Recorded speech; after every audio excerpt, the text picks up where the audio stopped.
The massive Iridian battlecruiser tears through the fabric of space, emerging from hyperspace near Jupiter.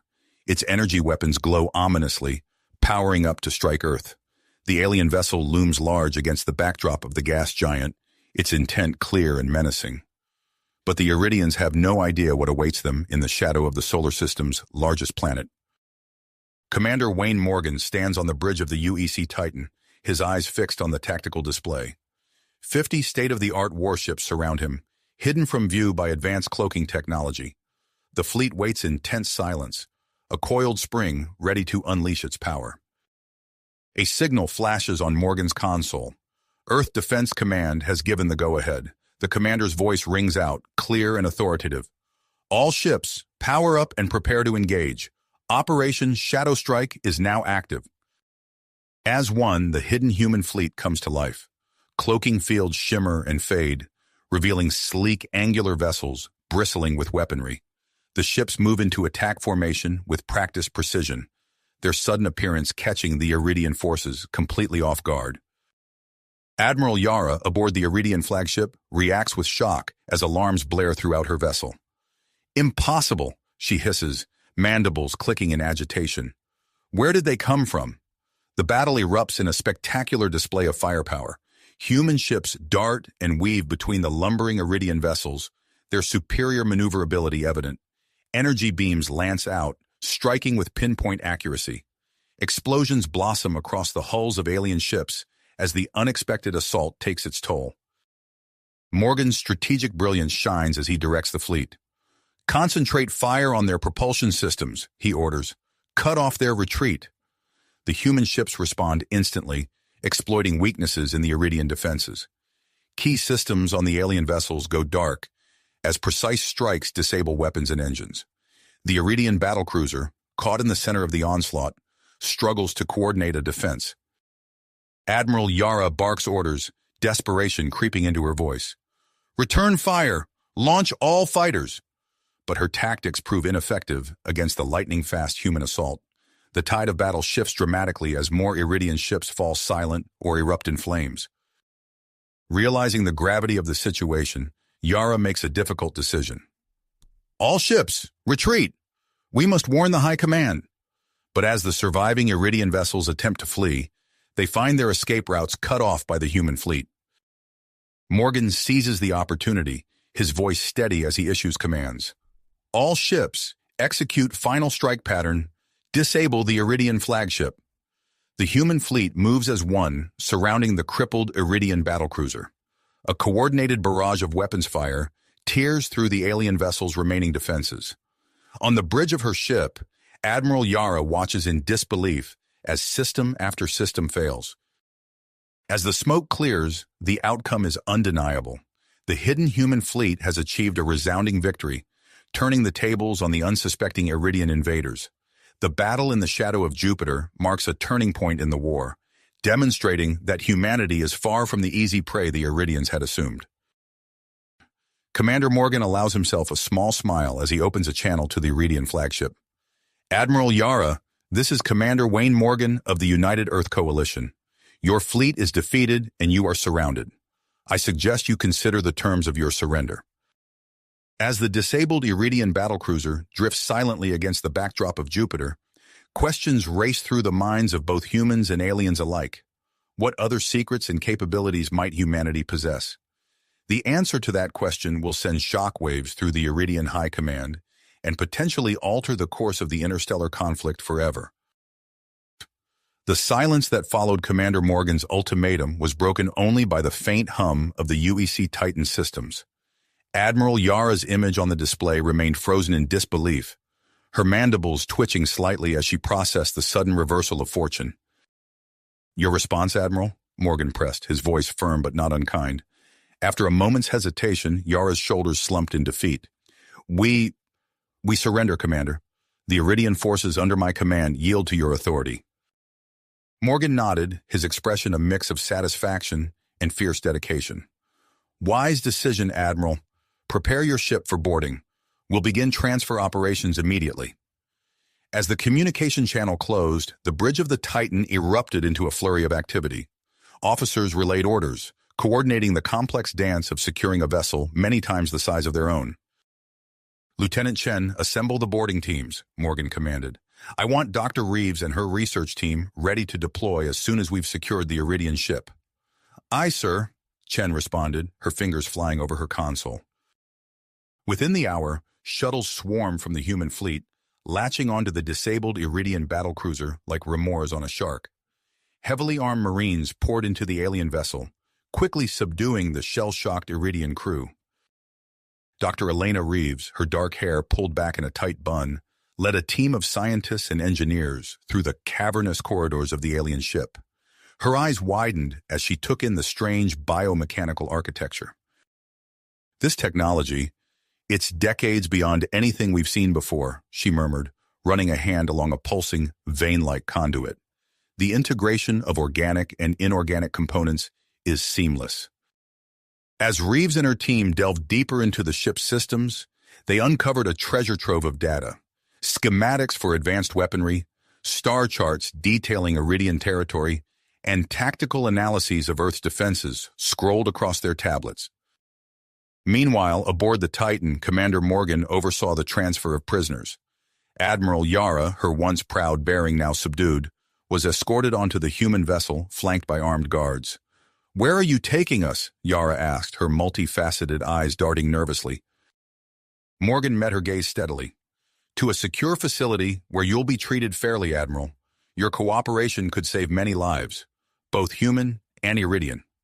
As the Titan set course for Europa, Morgan received an urgent communication from Earth Defense Command. General Marcus Stern's holographic image appeared in the ship's war room, his expression grave. "Excellent work, Commander," Stern began, "but I'm afraid we don't have time to celebrate. We need you and the prisoners at Outpost Aegis immediately. There are developments." Upon arrival at Europa, the true scale of humanity's hidden defenses became apparent. A massive hangar bay materialized within the icy crust of the moon, swallowing the Titan and its escort ships. Inside, a hive of activity greeted them. Soldiers, scientists, and technicians swarming around exotic machinery and holographic displays. As Morgan disembarked, he was met by a stern-faced woman in a crisp uniform. "Commander, I'm Colonel Sarah Blackwood, Head of Intelligence at Outpost Aegis. If you'll follow me, we have much to discuss." Blackwood led Morgan through a maze of corridors to a high-security briefing room. Inside, General Stern waited alongside a young man with tousled hair and dark circles under his eyes. "Commander, meet Jack Harper," Stern said, gesturing to the tired-looking analyst. "He's made a discovery that changes everything." Harper pulled up a holographic display, showing a mass of red dots clustered at the edge of the solar system. "Sir, the data from the Iridian ship revealed this. It's a massive fleet, easily 10 times the size of the force we just defeated, and it's on its way here."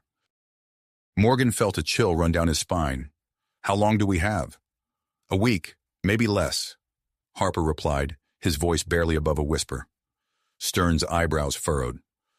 "We've already begun preparations. Dr. Zhao is ready to begin Project Prometheus, and we need our best people augmented and ready for what's coming. That includes you, Commander." Before Morgan could respond, Dr. Elena Reeves burst into the room, her eyes bright with excitement. "General, Commander, we've done it. We've cracked the Iridian energy weapon systems. With some modifications, we can adapt the technology to our own ships." As the implications of this breakthrough sank in, a junior officer entered, his face pale. "Sirs, we've detected an anomalous signal from the outer system. It doesn't match any known Iridian patterns." The room fell silent as the weight of these revelations settled over them. Humanity had won a battle, but the war was about to escalate beyond anything they had imagined. With new allies, new technology, and new threats emerging, the next phase of the conflict promised to test them in ways they had never anticipated. Morgan straightened his shoulders, feeling the burden of command more acutely than ever. "General, what are your orders?" Stern's eyes swept the room, taking in the determined faces of Earth's defenders. "We prepare, we adapt, and when the Iridians come, we show them that humanity is a force to be reckoned with." As the group dispersed to their tasks, Morgan couldn't shake the feeling that this was just the beginning of a conflict that would reshape the galaxy. With each step towards the medical bay, where Dr. Zhao waited to begin the Prometheus procedures, he steeled himself for the challenges ahead. The medical bay of Outpost Aegis hummed with activity as Commander Morgan lay on the operating table, his mind racing with the enormity of the task ahead. Dr. Zhao's steady hands worked with practiced precision, integrating the cutting-edge cybernetic enhancements into Morgan's body. "How are you feeling, Commander?" Dr. Zhao asked, his eyes never leaving the holographic display of Morgan's neural pathways. Morgan flexed his fingers, marveling at the newfound strength and responsiveness. "Different," he replied, his voice a mix of awe and tenacity, "but ready." As Morgan recovered from the procedure, General Stern wasted no time in mobilizing Earth's defenses. The data extracted from the Iridian battlecruiser proved invaluable, providing insights into alien technology and tactics that Earth scientists could only have dreamed of before. In a sprawling command center deep within Europa's icy crust, Stern oversaw the deployment of the new early warning system. Holographic displays flickered to life, showing a web of sensors spreading throughout the solar system. "Status report," Stern barked, his eyes scanning the readouts.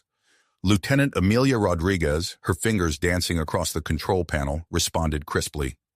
"The outer ring is online, sir. We've got eyes and ears from the Kuiper belt to the asteroid belt. If the Iridians so much as sneeze, we'll know about it." Stern nodded, a grim smile playing at the corners of his mouth. "Excellent. Now let's make sure we can punch back when they come knocking." Across the solar system, humanity's preparation for war kicked into high gear.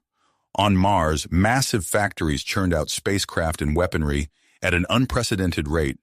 The rings of Saturn became a labyrinth of hidden outposts and weapon platforms, their surfaces shimmering with advanced cloaking technology. Commander Morgan, now fully recovered and enhanced, found himself aboard the UES Phantom, a state-of-the-art stealth vessel designed for deep space operations.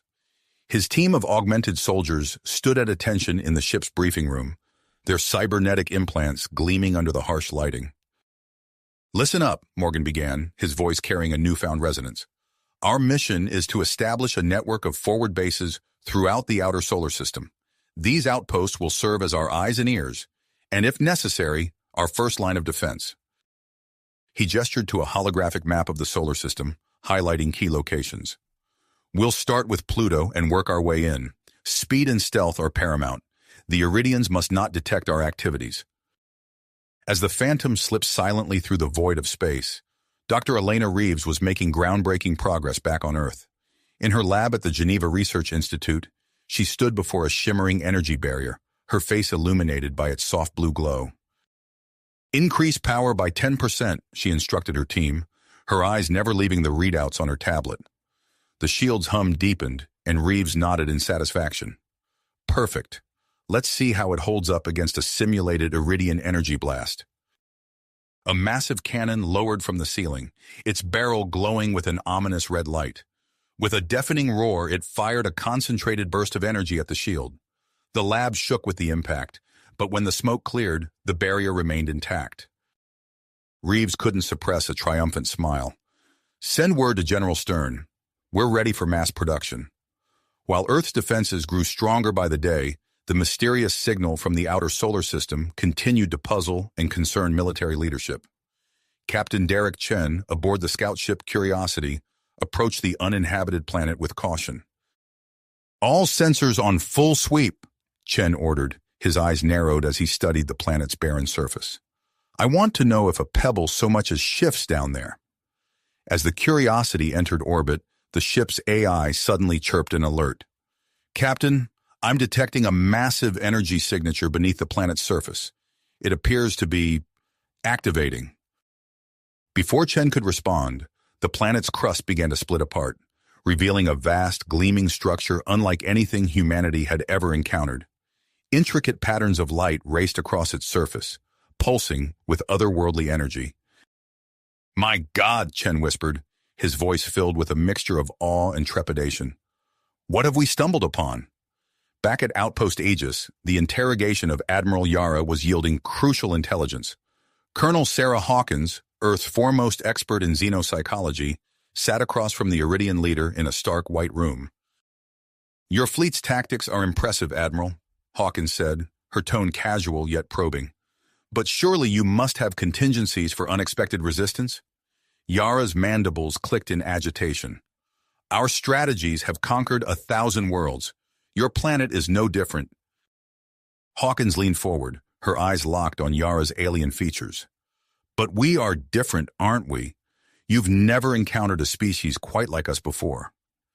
As Yara's tenacity began to crack, revealing key insights into Iridian battle doctrine, an urgent transmission reached General Stern's command center. The deep space probe sent to investigate the mysterious signal had gone dark, but not before transmitting one final chilling image.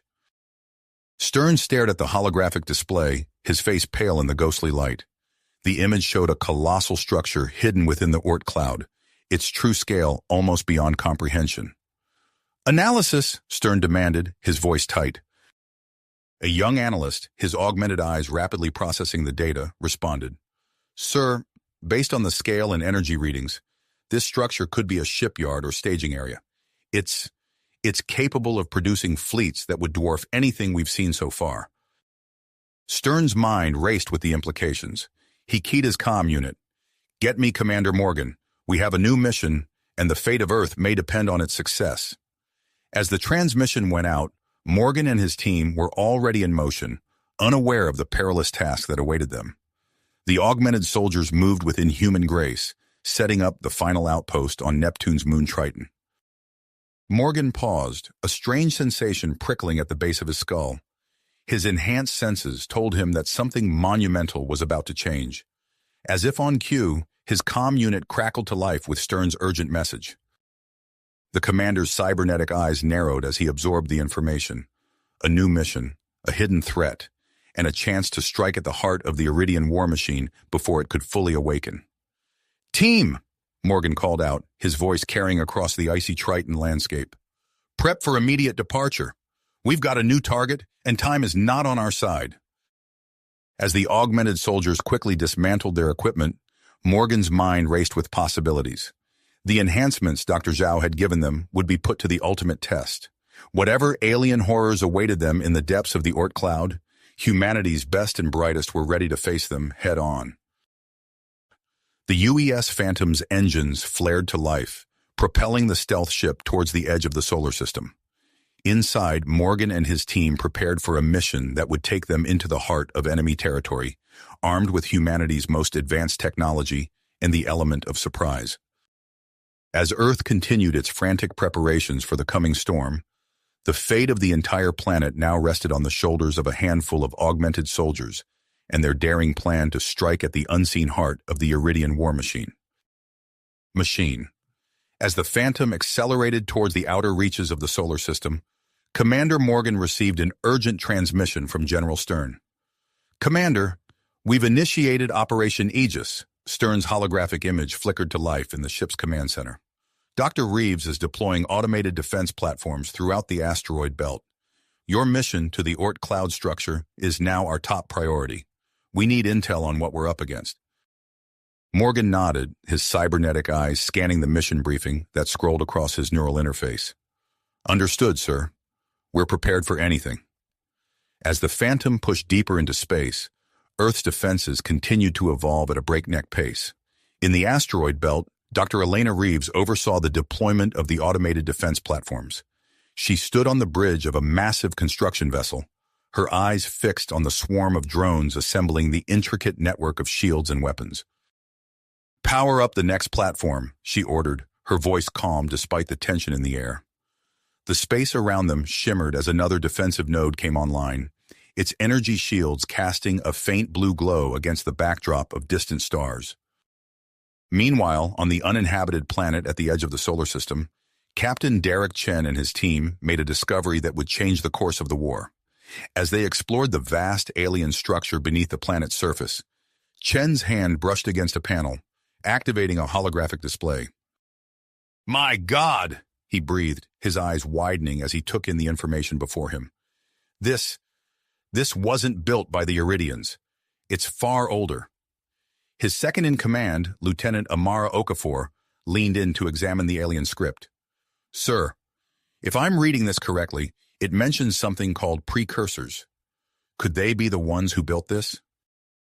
Chen nodded slowly, his mind racing with the implications. And not just this outpost. Look at these star charts.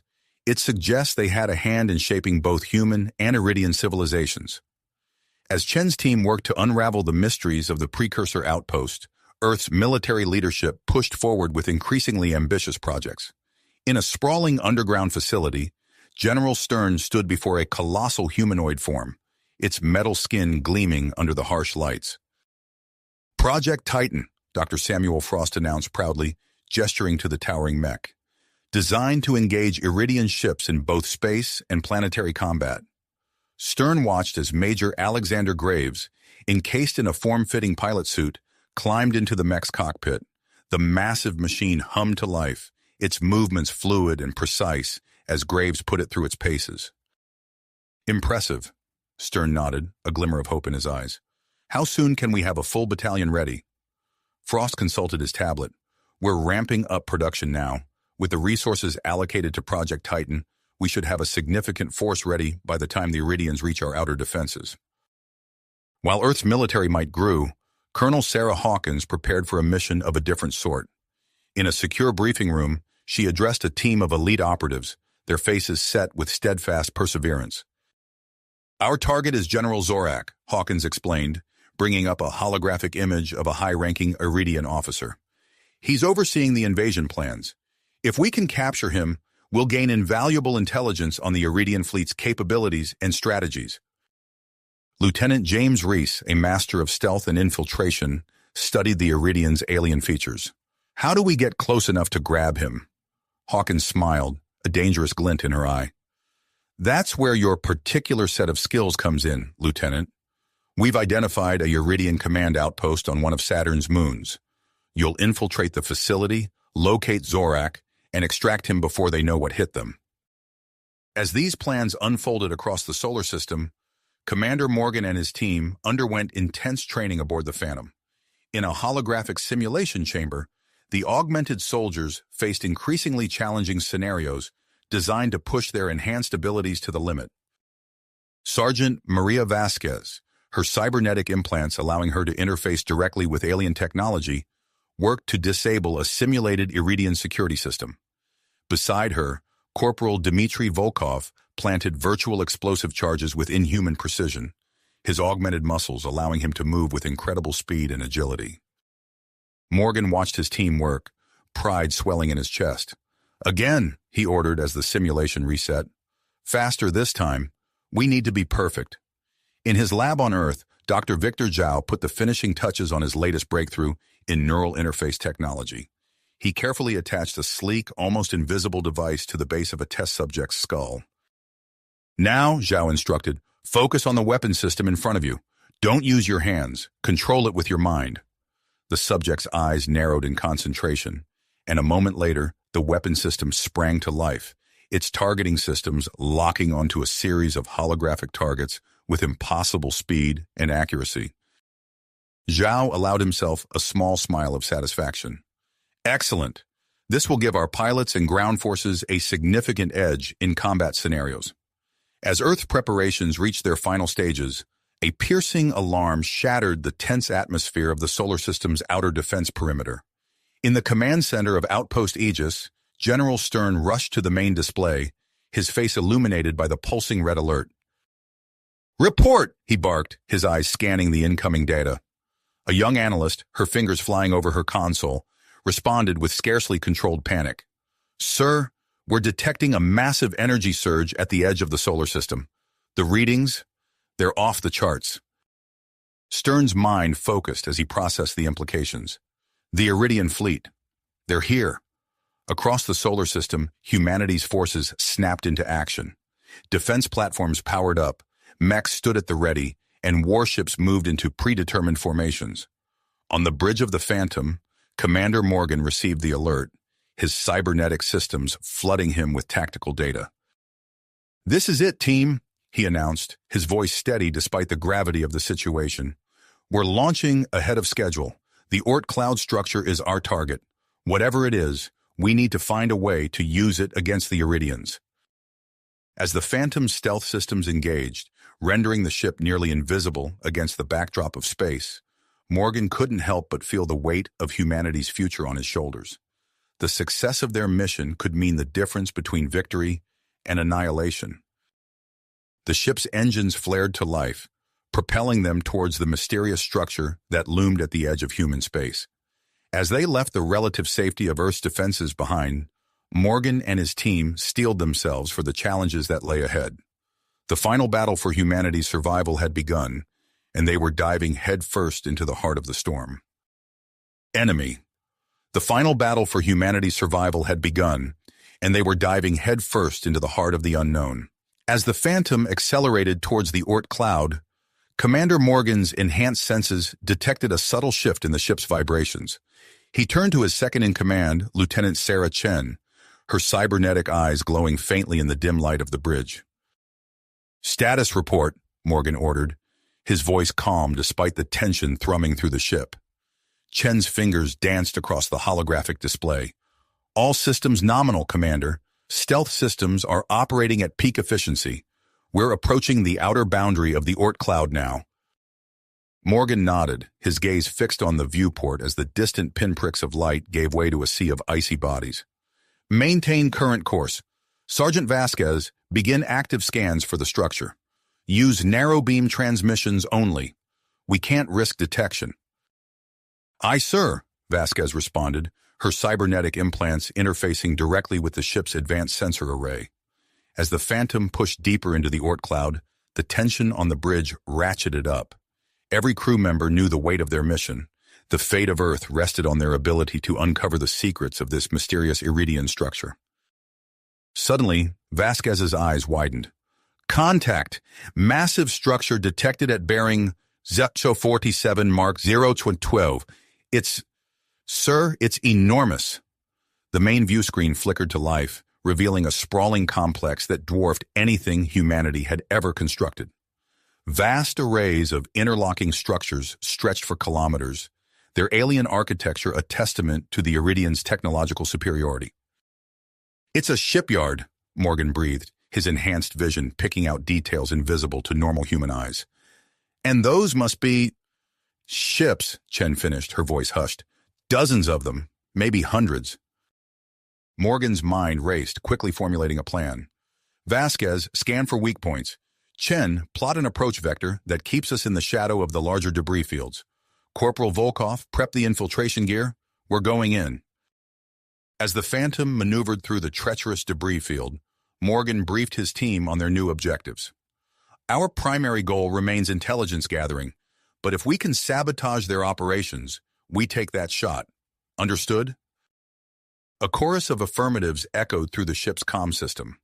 With practiced precision, the Phantom nestled itself against a large, icy body near the outer perimeter of the shipyard. Morgan led his team to the airlock, their advanced exosuits allowing them to move effortlessly in the zero-gravity environment.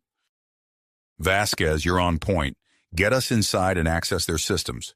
Volkov, watch our 6 and be ready with those charges if we need a quick exit."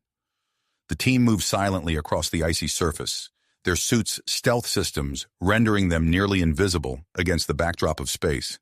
As they approached the shipyard's outer hull, Vasquez interfaced with an access panel, her cybernetic implants making quick work of the Iridian security protocols. With a soft hiss, a hatch slid open, revealing a dimly lit corridor beyond. The team filed in, their enhanced senses on high alert for any sign of Iridian presence. "We're in," Morgan sub-vocalized, the message transmitted securely back to the Phantom. "Beginning Phase 2 of the operation." As they moved deeper into the facility, the true scale of the Iridian war machine became apparent. Vast assembly lines stretched into the distance, autonomous drones and alien workers, scurrying about their tasks with single-minded purpose. Vasquez held up a hand, signaling the team to halt. She pointed to a nearby data terminal. "Commander, I can access their mainframe from here. Give me 2 minutes." Morgan nodded, taking up a defensive position with Volkov while Vasquez went to work. Her fingers flew across the alien interface, her mind processing the flood of data at superhuman speeds. "Sir?" she whispered, her voice tight with urgency. "You need to see this." Morgan moved to her side, his eyes widening as he took in the information scrolling across the screen. Detailed schematics of a massive vessel filled the display, a ship unlike anything they had ever encountered. "The Worldbreaker," Vasquez explained, her voice barely above a whisper. "It's some kind of superweapon. According to these specs, it's capable of destroying entire planets," Morgan finished, the implications hitting him like a physical blow. He keyed his comm unit. "Change of plans, team. We're not just here to gather intel anymore. We need to stop this thing from being completed at all costs." Volkov hefted his pack of high-yield explosives, a grim smile playing across his features. "Just point me at the weak spots, Commander." As the team prepared to shift from reconnaissance to sabotage, alarms suddenly blared throughout the facility. Morgan's enhanced hearing picked up the sound of rapidly approaching Iridian security forces. "We've been made," he growled, unslinging his pulse rifle.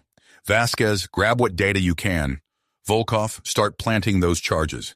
We're going to make sure this shipyard never produces another vessel." The team sprang into action, their augmented bodies moving with inhuman speed and precision. Vasquez's fingers blurred across the terminal, downloading critical data even as she used her cybernetic interface to sow chaos in the shipyard systems. Volkov darted from pillar to pillar, strategically placing explosives at key structural points. Morgan took up a defensive position, his cybernetic eyes scanning for threats. The first wave of Iridian security forces rounded the corner, their energy weapons charging with an ominous whine. "Contact front!" Morgan shouted, his pulse rifle spitting hyper-velocity rounds with pinpoint accuracy. The lead Iridian went down, its alien armor no match for the advanced human weaponry. As the firefight intensified, Morgan knew their window of opportunity was rapidly closing. "Status report!" he barked, ducking behind cover as energy bolts sizzled past. "Data extraction at 87%, Vasquez called out, her fingers never ceasing their frantic dance across the alien interface. "Charges set in sections A through D," Volkov reported, his voice calm despite the chaos around them. "Moving to final positions now." Morgan nodded grimly. They were committed now. There was no turning back. As he leaned out to lay down another burst of suppressing fire, his enhanced vision caught sight of something that made his blood run cold. At the far end of the vast chamber, partially obscured by scaffolding and construction drones, loomed the partially completed form of the Worldbreaker. Even unfinished, its size and apparent firepower dwarfed anything humanity had ever constructed. "We can't let that thing be completed," Morgan muttered, his drive hardening. He keyed his comm unit. "New objective, team. We're taking out the Worldbreaker, whatever it takes." As the team acknowledged the new orders, Morgan's mind raced with the implications of their actions.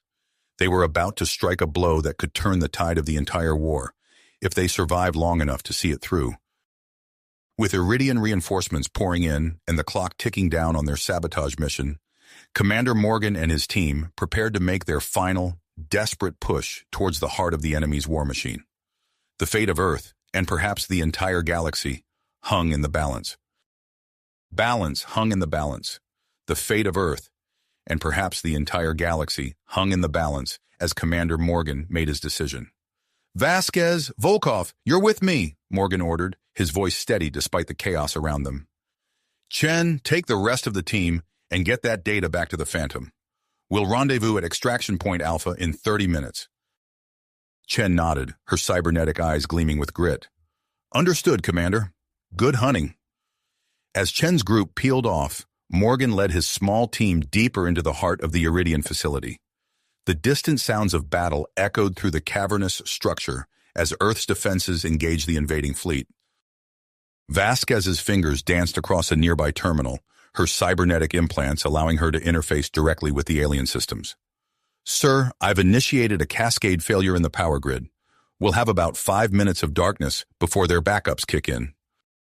On cue, the lights flickered and died, plunging the shipyard into near-total darkness. Morgan's enhanced vision adjusted instantly, revealing the ghostly outlines of Iridian machinery and half-constructed ships. "Move out," he whispered, leading the team through the shadows towards the looming silhouette of the Worldbreaker. As they approached the massive vessel, Volkov's keen eyes spotted a cluster of Iridian guards near a critical juncture.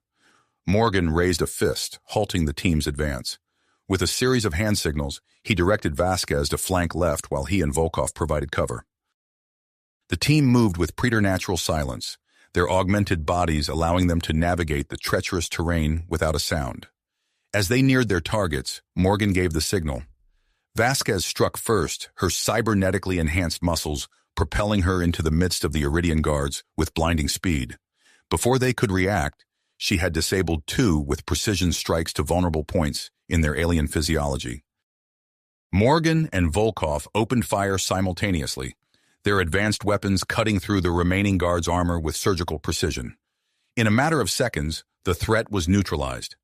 "Volkov, plant those charges," Morgan ordered, gesturing towards the World Breaker's massive power conduits. "Vasquez, see if you can access their mainframe from here. We need to find that cloning facility." As his team worked, Morgan's enhanced hearing picked up the sound of approaching reinforcements. He took up a defensive position, his pulse rifle at the ready.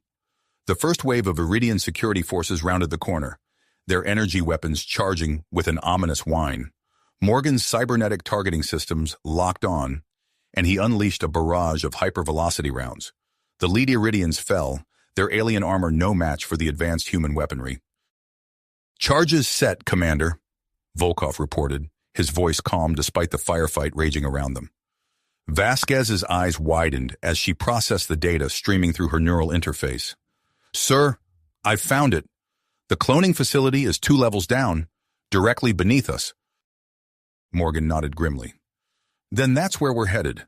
Volkov, set those charges for remote detonation. We'll take out both targets at once." As the team fought their way towards the cloning facility, the battle for Earth's solar system raged on. In the asteroid belt, the automated defense platforms activated their shields, their advanced weapons systems targeting the approaching Iridian ships with unerring accuracy.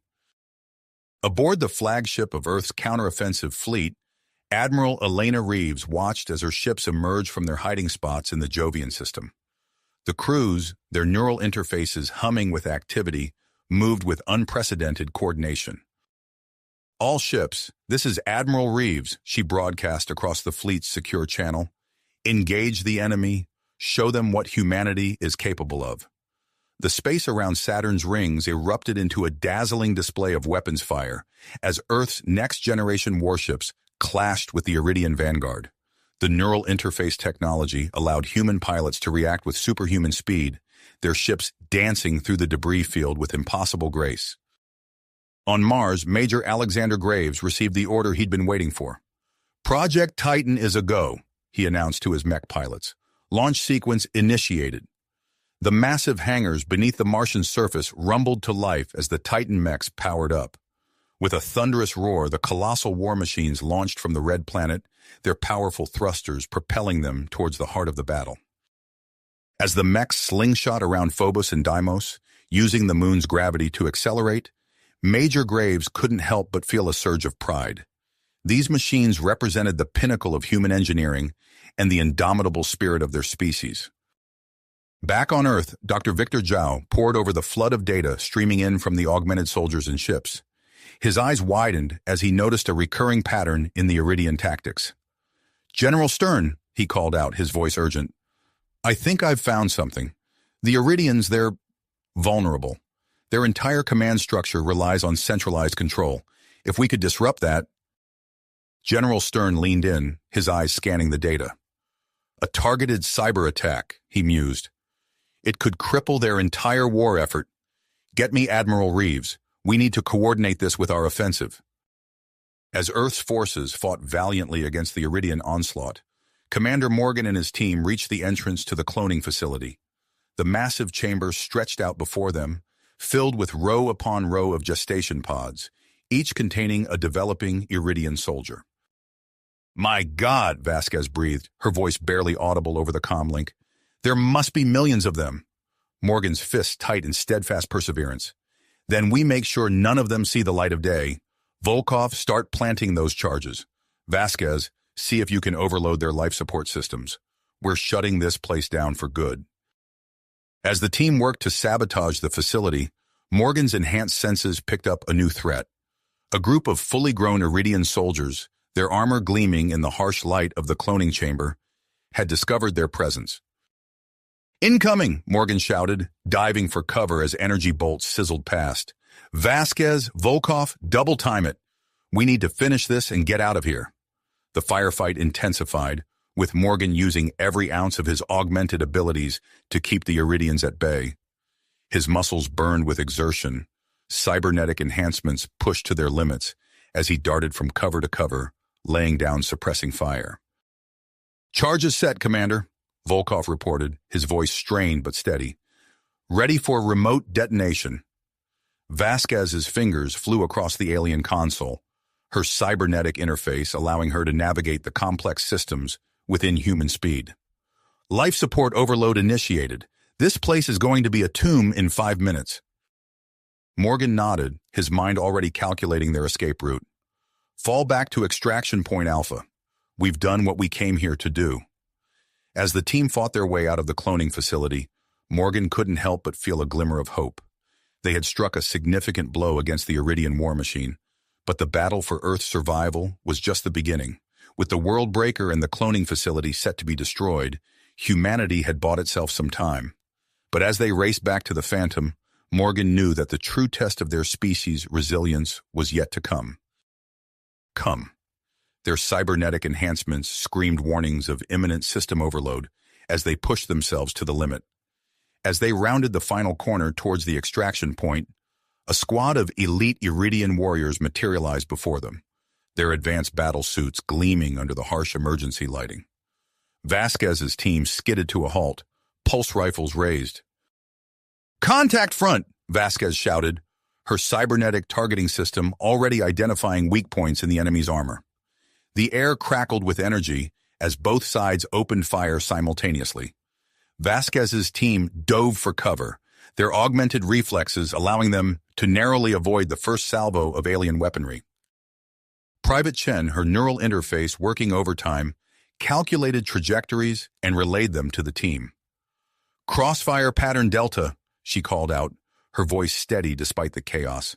The human soldiers moved with inhuman coordination, their cybernetic enhancements allowing them to execute complex maneuvers with deadly precision. They leapfrogged from cover to cover, laying down suppressing fire and slowly pushing back the Iridian squad. Vasquez, her muscles burning with exertion, vaulted over a fallen support beam. She landed behind a Iridian warrior, her cybernetically enhanced strength allowing her to wrench the alien's weapon from its grasp. In one fluid motion, she spun the creature around and used it as a shield against its comrade's return fire. "Chen, flank left," Vasquez ordered, her voice cutting through the din of battle. "Kowalski, covering fire." The team moved like a well-oiled machine, their neural interfaces allowing them to communicate and coordinate with near telepathic efficiency. Chen darted to the left, her augmented speed making her little more than a blur to the naked eye. Kowalski's rifle barked, pinning down the Iridians and preventing them from tracking Chen's movement. As the firefight intensified, Vasquez's enhanced hearing picked up the sound of Iridian reinforcements approaching from the rear. "We're about to be boxed in," she warned the team. "We need to punch through now." With a nod to Chen, Vasquez reached for a plasma grenade. The two women activated their grenades simultaneously, their cybernetic targeting systems calculating the optimal throw with microsecond precision. The explosives arced through the air, landing in the midst of the Iridian formation. The resulting detonation sent shockwaves through the corridor, temporarily overloading the team's sensory enhancements. As the smoke cleared, Vasquez saw their opening. "Move, move, move!" she shouted, leading the charge through the gap in the Iridian line. The team sprinted towards the extraction point, their augmented physiology allowing them to maintain a punishing pace. Behind them, they could hear the angry shrieks of pursuing Iridians, their alien voices filled with rage and frustration. As they neared the hangar bay where the Phantom awaited, Vasquez's comm crackled to life. "Sergeant Vasquez, status report." Commander Morgan's voice cut through the static, tension evident in his tone. "En route to extraction point Alpha, sir," Vasquez replied, her breath steady despite the exertion. "We've got the intel, but we're hot. Iridian elite forces on our 6. "Understood," Morgan responded. We're inbound from the cloning facility. ETA 3 minutes. Hold that position. Vasquez and her team burst into the hangar bay, quickly taking up defensive positions around the Phantom. The sleek human vessel stood in stark contrast to the alien architecture surrounding it, a symbol of hope in the heart of enemy territory. As they prepared for the Iridians' inevitable assault, Vasquez couldn't help but feel a glimmer of pride. They had succeeded in their mission, striking a blow against the alien war machine that could turn the tide of the entire conflict. Now, they just had to survive long enough to deliver that intel. The first wave of Iridian forces poured into the hangar, their energy weapons charging with an ominous whine. Vasquez's team opened fire, their advanced weaponry cutting through the alien armor with surgical precision. The air filled with the acrid smell of ozone and burning metal as both sides exchanged fire. Suddenly, a massive explosion rocked the entire shipyard. Vasquez's enhanced vision caught sight of a fireball blooming in the distance, the cloning facility. A fierce grin spread across her face as she realized Morgan's team had succeeded in their objective. As if summoned by the thought, Morgan and his squad burst into the hangar from the opposite side, caught in a running battle with more Iridian forces. "Start the engines!" Morgan roared as he laid down covering fire. Chen sprinted for the Phantom, her neural interface already interfacing with the ship's systems. The vessel hummed to life, its advanced stealth systems activating and rendering it nearly invisible to Iridian sensors. Vasquez provided covering fire as Morgan's team fought their way towards the ship. With a final burst of speed, they crossed the gap, diving into the Phantom's open hatch. "We're clear!" Morgan shouted. "Get us out of here!" As the Phantom's engines roared to life, Vasquez caught a glimpse of the chaos they were leaving behind. The shipyard was in flames, the partially constructed worldbreaker listing to one side as secondary explosions ripped through its superstructure. The Phantom shot out of the hangar, its stealth systems allowing it to slip past the disorganized Iridian defenses. As they accelerated away from the Ort Cloud shipyard, Vasquez allowed herself a moment of relief. They had struck a significant blow against the Iridian war machine, but she knew the battle for Earth's survival was a long way to go. As the Phantom streaked towards the inner solar system, Morgan turned to his team, his eyes gleaming with a mixture of exhaustion and commitment. "Good work, everyone," he said, his voice filled with pride. "But our job's not done yet. Earth needs us." Vasquez nodded, her mind already racing with the implications of the intelligence they had gathered. As they sped towards the heart of the conflict, she couldn't help but wonder what new challenges awaited them in the battles to come. As the Phantom accelerated towards Earth, Commander Morgan's team breathed a collective sigh of relief. Their success at the Ort Cloud shipyard had been hard-won, but they knew the real fight was just beginning. Suddenly, alarms blared throughout the ship. Chen's hands flew across the controls, her neural interface processing data at superhuman speeds. "Multiple contacts incoming," she shouted. "Iridian pursuit craft, closing fast." Morgan's mind raced, calculating their options. The Phantom was fast, but it couldn't outrun an entire Iridian squadron. "Vasquez, weapon status?" "Operational, sir, but we're outgunned," Vasquez replied, her fingers already priming the defense systems. Morgan made a split-second decision. "Chen, plot a course for that Iridian shuttle bay. We're trading up." The team exchanged glances, understanding the audacity of the plan. As Chen maneuvered the Phantom towards a massive Iridian vessel, Morgan outlined his strategy. They would use the Phantom's stealth capabilities to slip into the shuttle bay, then commandeer a Iridian craft to make their escape. The next few minutes were a blur of action. The Phantom glided into the alien hangar, its stealth systems keeping it undetected until the last possible moment. As alarms began to sound, Morgan's team burst from the ship, their augmented bodies moving with preternatural speed and precision. Iridian crew members fell before they could even raise their weapons. Morgan's enhanced vision picked out a sleek shuttle, its engines already primed for launch. "There! Move!" As they fought their way to the shuttle, explosions rocked the hangar. The Phantom, rigged to self-destruct, detonated in a brilliant fireball, taking out several Iridian fighters and creating the perfect distraction. Vasquez reached the shuttle first, her cybernetic interface allowing her to bypass the alien security systems in seconds. The team piled in, with Chen taking the pilot's seat. Her neural link connected with the unfamiliar controls, and within moments, they were airborne. The stolen shuttle burst from the hangar, its sudden appearance catching the Iridian defense grid off guard. As they accelerated away from the larger ship, Morgan couldn't help but grin. They had pulled off the impossible yet again. But their respite was short-lived. As they sped towards the inner solar system, the true scale of the battle unfolding before them became apparent. The void of space was alive with weapons fire, explosions, and the sleek forms of warships locked in mortal combat. Through the shuttle's view screen, they watched as a massive energy beam lanced out from the Iridian superweapon, its target clearly Earth itself. Morgan's heart raced, knowing the devastation such a weapon could unleash. But then a sight that filled him with pride. The UES Thunderchild, flagship of Admiral Elena Reeves, charging headlong towards the superweapon. Its advanced shields glowed brilliantly as it absorbed punishment that would have vaporized any other ship. "Look!" Vasquez called out, pointing to a distant part of the battlefield. A group of colossal mechs, dwarfing even the largest ships, tore through the Iridian lines. The Titans, Morgan realized, Major Graves and his team turning the tide of battle through sheer firepower and tactical brilliance. As they watched, a significant portion of the Iridian fleet began to break off, moving to engage the Titan squadron. The redeployment left a noticeable gap in the alien formation. Chen's enhanced vision caught sight of a surge of smaller craft pouring through the opening. "Earth's reserve forces," she said, her voice filled with awe. "They're pressing the advantage." Suddenly, their shuttle systems flickered and static filled the comms. All around them, Iridian ships seemed to be experiencing similar issues. Weapons misfired, engines sputtered, and coordinated maneuvers fell into disarray. The cyber attack, Morgan realized. Dr. Zhao's virus is working.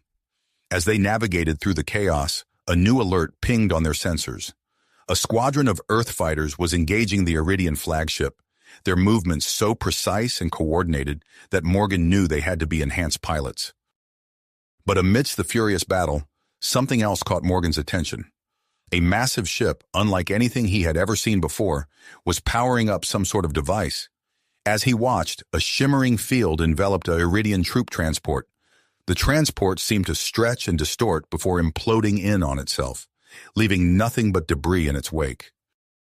"The event horizon," Vasquez breathed. "I thought it was just a rumor." Before they could process this new development, Chen called out in alarm. "New contacts, multiple signatures entering the system at high speed." The team watched in stunned silence as a new fleet, composed of ships that matched neither human nor Iridian design, emerged from the outer solar system. Their sleek, organic-looking vessels moved with an otherworldly grace as they approached the battlefield. "What the hell are those?" Vasquez asked, her voice barely above a whisper. As if in answer, their stolen shuttle's comms crackled to life, intercepting transmissions from the new arrivals. Morgan's cybernetic enhancements went into overdrive, decoding and translating the alien language in real time. His eyes widened as the meaning became clear. "They're called the Orcs," he said, his voice filled with disbelief. "And they say they're here to honor an ancient pact with humanity." The team exchanged glances, the weight of this revelation settling over them. The battle for Earth had just become infinitely more complex, with the potential to reshape the balance of power in the entire galaxy. As the Arcsur fleet drew closer, both human and Iridian forces seemed to hesitate, unsure how to respond to this new development. In that moment of uncertainty, Morgan knew that the next moves made by each faction would determine the course of the war and the fate of multiple civilizations. With a determined set to his jaw, Morgan began inputting coordinates into the shuttle's navigation system. "We need to get this information to Admiral Reeves and General Stern immediately," he said. "The entire course of the war might depend on it." As the stolen Iridian shuttle accelerated towards the heart of the battle, Morgan and his team prepared themselves for whatever challenges lay ahead. The fight for Earth's survival had entered a new phase, and they were determined to see it through to the end.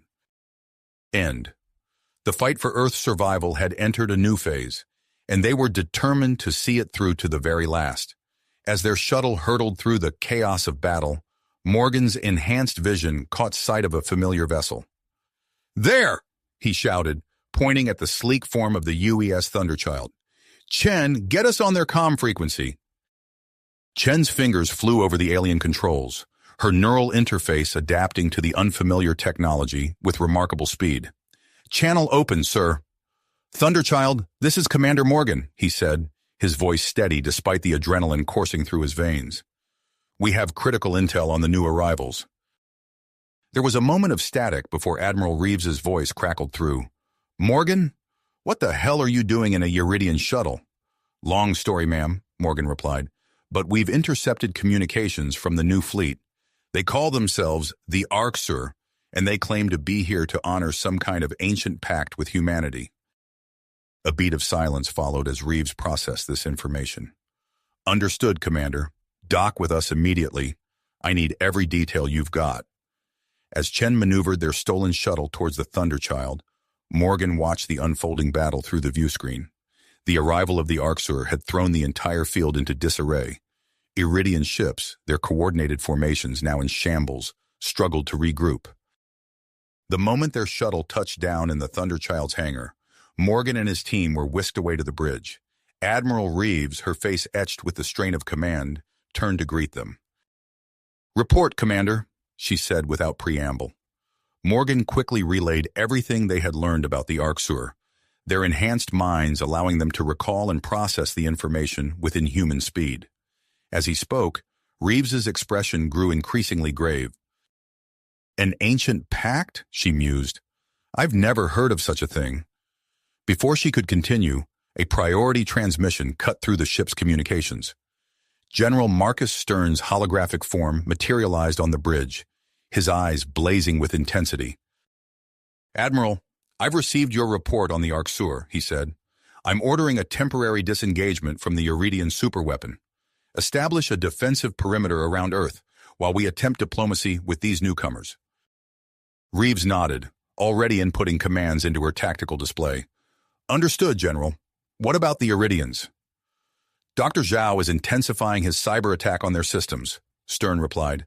"We'll use this lull to our advantage. Morgan, I have a new assignment for you and your team." Morgan straightened, ready for action. "Sir?" "I need you to act as our intermediaries with the Arcsur," Stern said. "Your enhancements make you uniquely suited to communicate with them quickly and effectively. Establish a direct line of communication and find out exactly what they want." As Morgan acknowledged the order, the bridge erupted into a flurry of activity. Officers relayed new commands to the fleet, adjusting their positions to form a protective shell around Earth.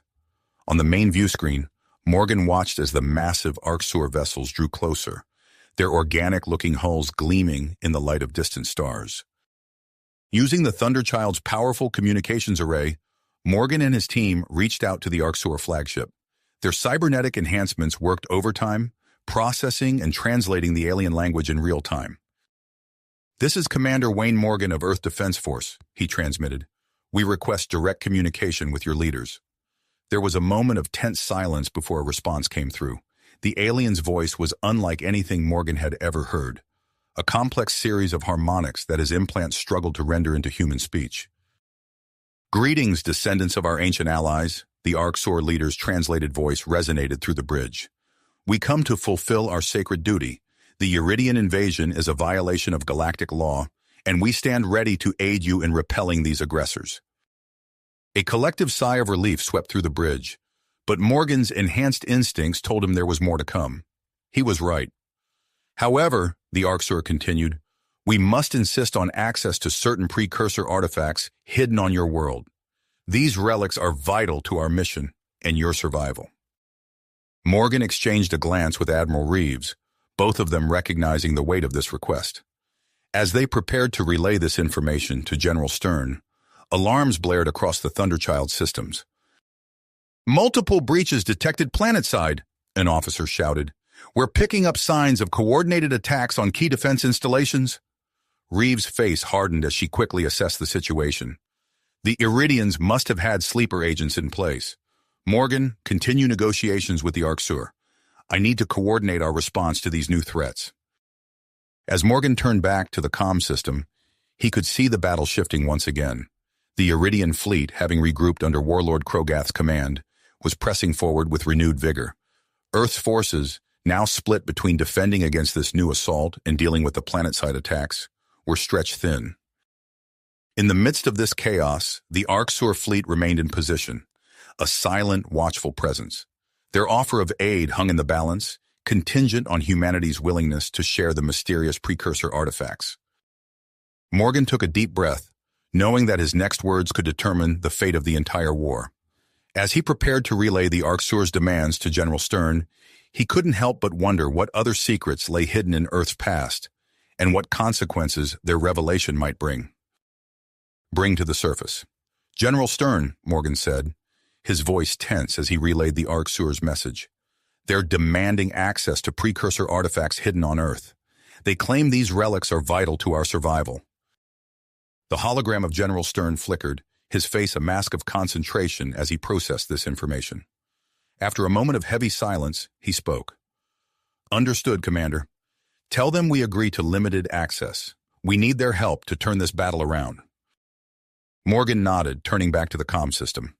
As he relayed Earth's acceptance to the Arcsur, Admiral Reeves approached him, her expression grim. "Morgan, I have a new assignment for you," she said. "You and your team will escort an Arcsur delegation to the artifact facility. We can't risk them learning its location on their own." "Yes, Admiral," Morgan replied. "Where exactly are we headed?" Reeves lowered her voice. "The Atacama Desert in Chile. There's an underground complex that's been kept off the books for decades. Dr. Samuel Frost leads the research team there." As Morgan's team prepared for their new mission, chaos erupted across the battlefield. The Iridian fleet, regrouping under Warlord Krogath's command, launched a massive offensive. Despite the ongoing effects of Dr. Zhao's cyber attack, the sheer number of enemy ships threatened to overwhelm Earth's defenses. Suddenly, a massive gravitational distortion rippled through space. The Event Horizon, under Captain Jonathan Drake's command, had activated its gravity manipulation device. A localized singularity formed, engulfing a significant portion of the Iridian vanguard. Ships stretched and twisted, disappearing into the artificial black hole. But the victory was short-lived.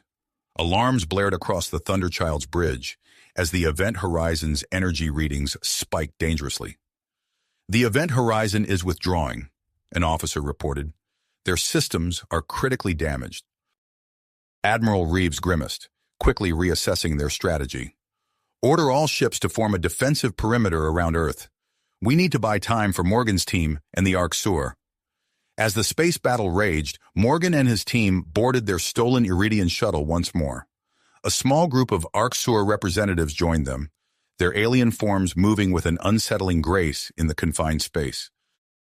The shuttle screamed through Earth's atmosphere, its hull glowing red-hot as Morgan piloted it towards the coordinates of the secret facility.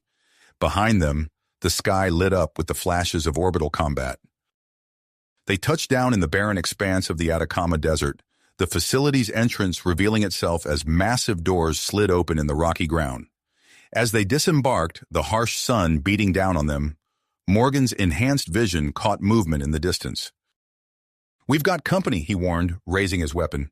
"Iridian dropships incoming."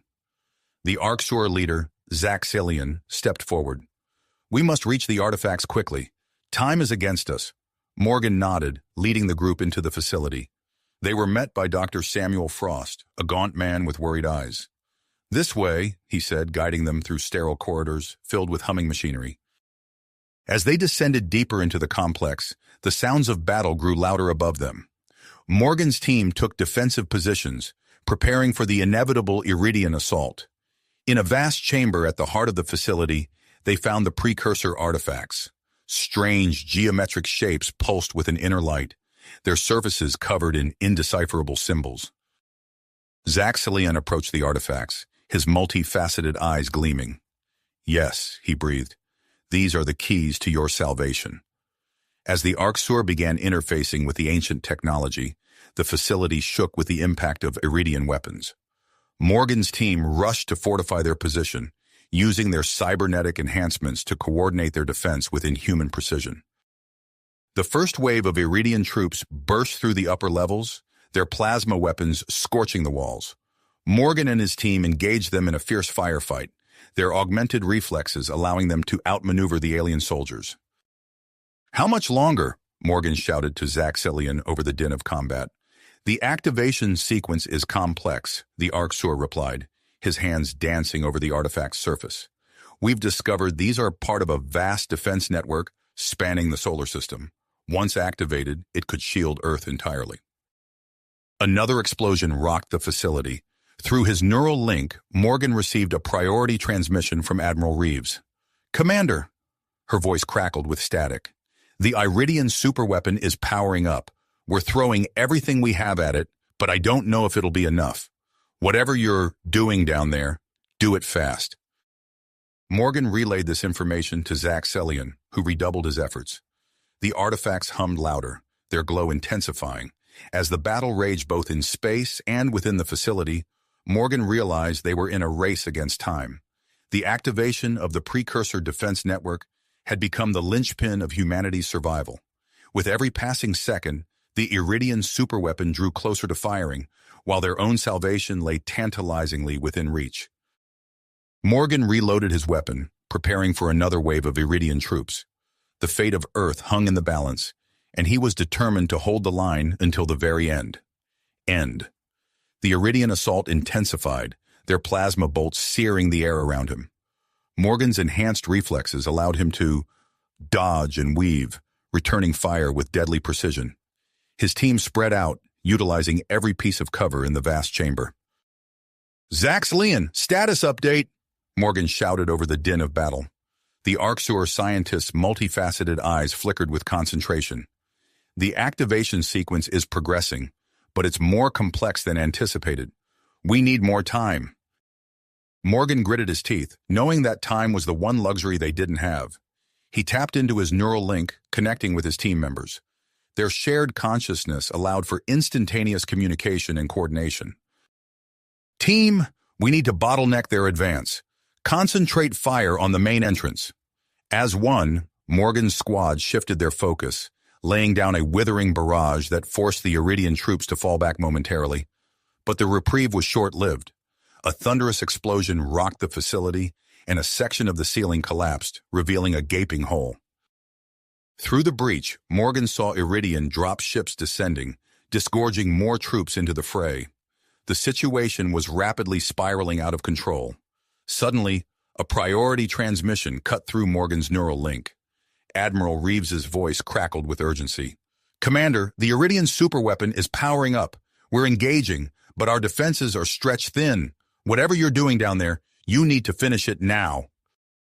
Morgan relayed the information to Zaxxillian, who redoubled his efforts, his alien appendages dancing over the precursor artifacts with increased fervor.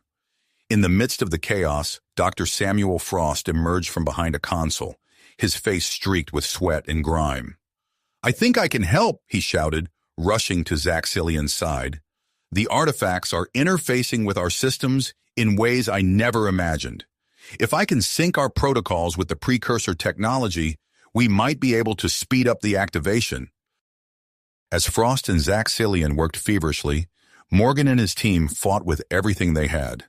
Their cybernetic enhancements pushed their bodies to the limit, allowing them to react and move faster than any unaugmented human could hope to match. The chamber became a maelstrom of plasma fire and energy beams. The air grew thick with smoke and the acrid smell of ozone. Morgan's sensors picked up the life signs of his team, some flickering dangerously as injuries mounted. Just as it seemed the defense might collapse, a surprising turn of events unfolded. A group of Iridian soldiers breached the inner perimeter, charging towards the central control room. Morgan braced for impact, but something unexpected happened. One of the Iridians, smaller than the others, suddenly turned and fired on his own squad. The other aliens fell, taken completely by surprise. The lone Iridian then dropped his weapon and raised his hands. "Don't shoot," he called out in halting English. "I am Cravax. I cannot be part of this violation of galactic law." Morgan hesitated for a split second, his enhanced mind racing through possibilities. Making a split-second decision, he nodded to Cravax. Fall back to our position. We'll sort this out later if we survive. Kravax's defection bought them precious seconds. Morgan's team used the momentary confusion to seal the control room, erecting energy barriers that would take time for the Iridians to breach. Inside the sealed chamber, Zaxxillian announced triumphantly, "We've done it. The activation sequence is complete. The precursor defense network is coming online." A low hum filled the air, growing in intensity. The artifacts pulsed with blinding light, and Morgan felt a strange sensation wash over him, as if reality itself was shifting. Outside the facility, the effects of the precursor defense network began to manifest. Invisible energy fields coalesced around Earth and its neighboring planets. In orbit, Admiral Reeves watched in awe as the Iridian fleet was suddenly pushed back by an unseen force. Seizing the moment, Reeves barked orders to her fleet. "All ships, this is our chance. Concentrate fire on the superweapon. Squadrons Delta and Epsilon, provide covering fire. The rest of you, with me." The UES Thunderchild led the charge, its advanced weaponry tearing into the suddenly vulnerable Iridian defenses. The superweapon's energy readings fluctuated wildly as it struggled against the precursor technology. Back in the facility, Morgan and his team felt the shift in the battle's momentum. The Iridian assault faltered, their communications filled with confusion and panic. "Commander," Zaxxillian called out, his alien features unreadable. "The defense network is fully operational, but it requires constant monitoring and adjustment. We must remain here to ensure its stability." Morgan nodded, understanding the implications. They had won a major victory, but the war was just getting started. As he prepared to relay their status to Admiral Reeves, his enhanced senses picked up new signatures approaching rapidly from high orbit. "Incoming objects," he announced, "moving at incredible velocity, but they're not Iridian." Before he could speculate further, the facility shook with a series of impacts that reverberated through the Atacama Desert. Morgan's team braced themselves, unsure if this new development would turn the tide of battle once again. More. The ground shook as multiple objects impacted the desert surface nearby, sending tremors through the facility.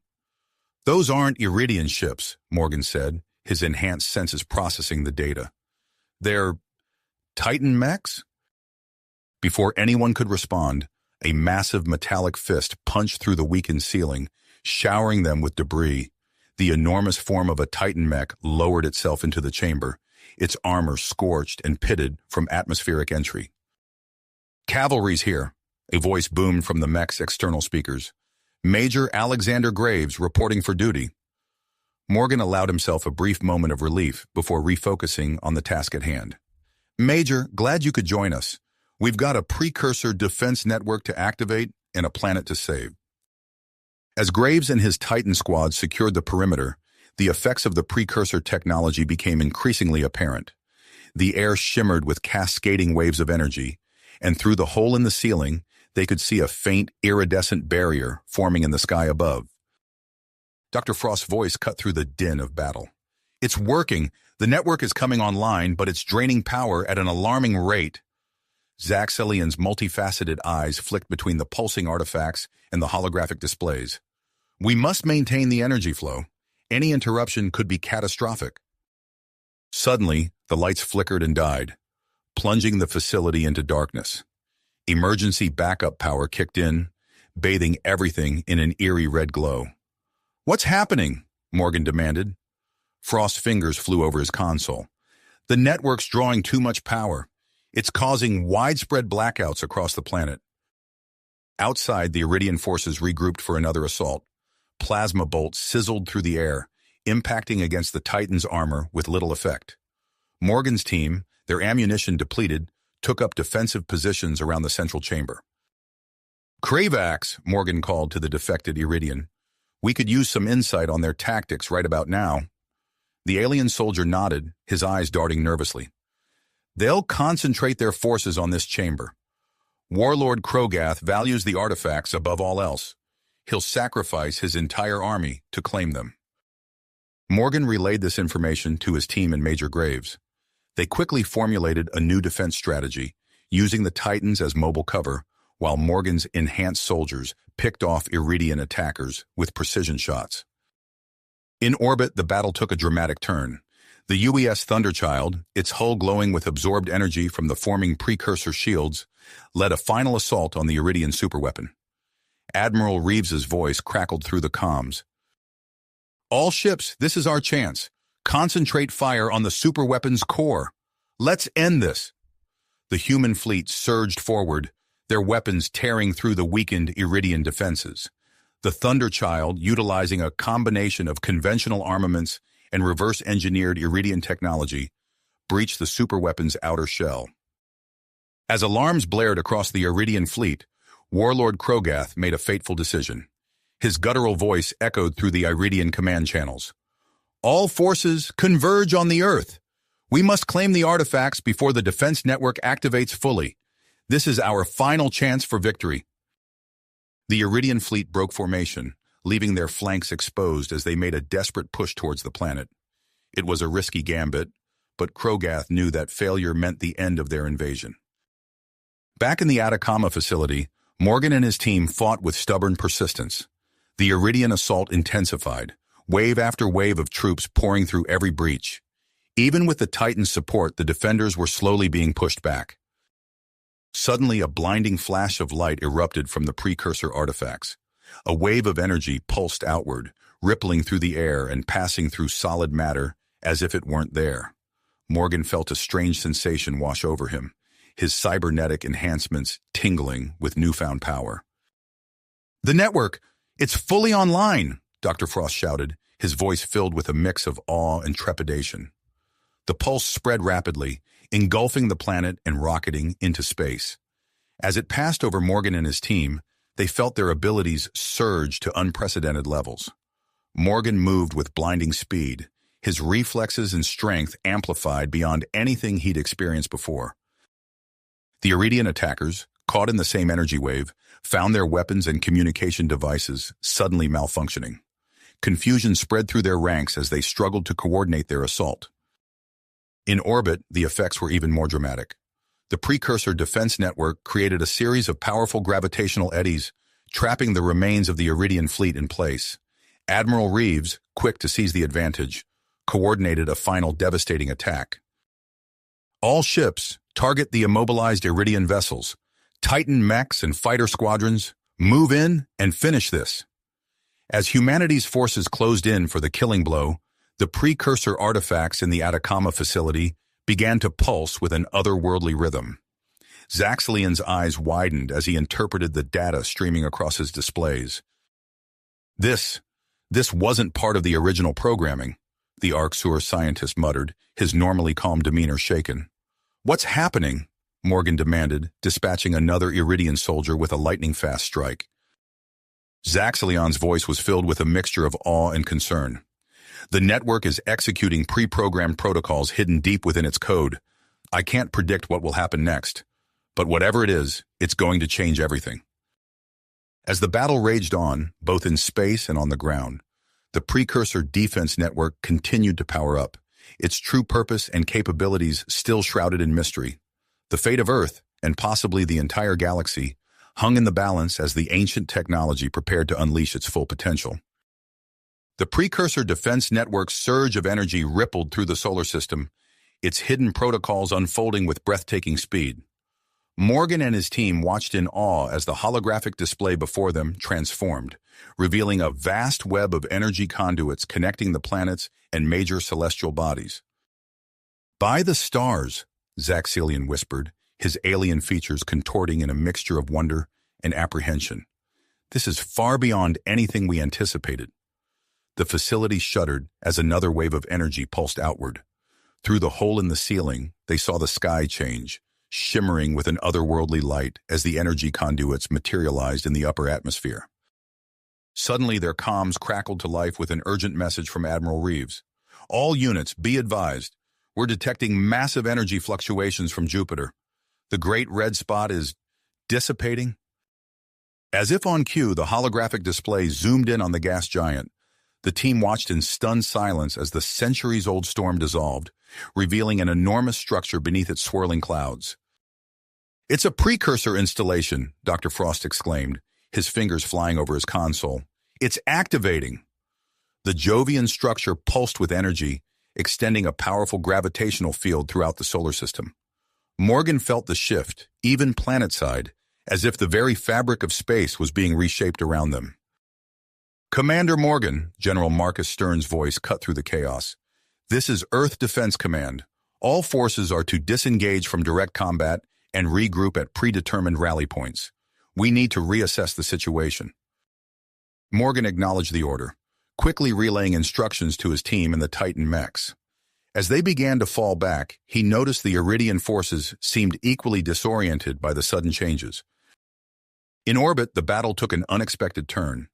The Iridian fleet, already battered by the earlier assault, now found itself at the mercy of the new gravitational anomalies. Ships veered off course, colliding with each other in a deadly dance of metal and fire. "Look," Krivax pointed at the holographic display. "Warlord Krogath's flagship. It's under attack." The display showed a group of Titan mechs, led by Major Graves, assaulting the massive Iridian vessel. As they watched, the mechs seemed to gain new strength, their movements becoming more fluid and powerful. "The precursor network," Zaxalian said, his eyes darting between readouts. "It's interfacing with the Titan systems, enhancing their capabilities." They watched in awe as Major Graves, wielding newfound control over local gravitational fields, literally tore Krogath's flagship apart. The Iridian warlord's escape pod jettisoned from the disintegrating ship, tumbling away into the chaotic space battle. A new alert flashed across their screens. Admiral Reeves's face appeared, her expression a mix of persistence and disbelief. "We've received new orders from General Stern. The Thunderchild is leading a task force to investigate the precursor installation on Jupiter. And you won't believe this. We're using the energy conduits for faster-than-light travel within the solar system." As the Admiral's transmission ended, the holographic display expanded, revealing a series of blinking points scattered across the solar system. Zaxalian leaned in, his multifaceted eyes widening. "These are precursor outposts," he said, gesturing to the map, spread across moons, asteroids, planets, a defensive grid protecting the entire system. Morgan's enhanced senses picked up a new transmission. Captain Jared Hawk's voice came through, tense with excitement. "Command, this is Hawk. My team is securing precursor caches around the globe. The tech here, it's unlike anything we've ever seen." As Morgan processed this information, the ground beneath them shook violently.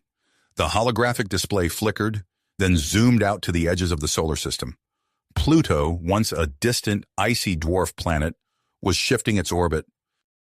"Impossible," Dr. Frost muttered, but the evidence was clear before their eyes. As Pluto moved, it revealed a massive, ring-like structure hidden in the depths of the Kuiper Belt. The precursor artifact pulsed with energy, sending out waves that interfered with long-range communications. General Stern's voice cut through the static. "All forces, be advised.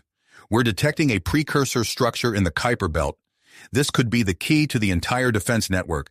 We need to secure it before the Iridians regroup." Morgan turned to his team, their faces illuminated by the glow of the holographic display.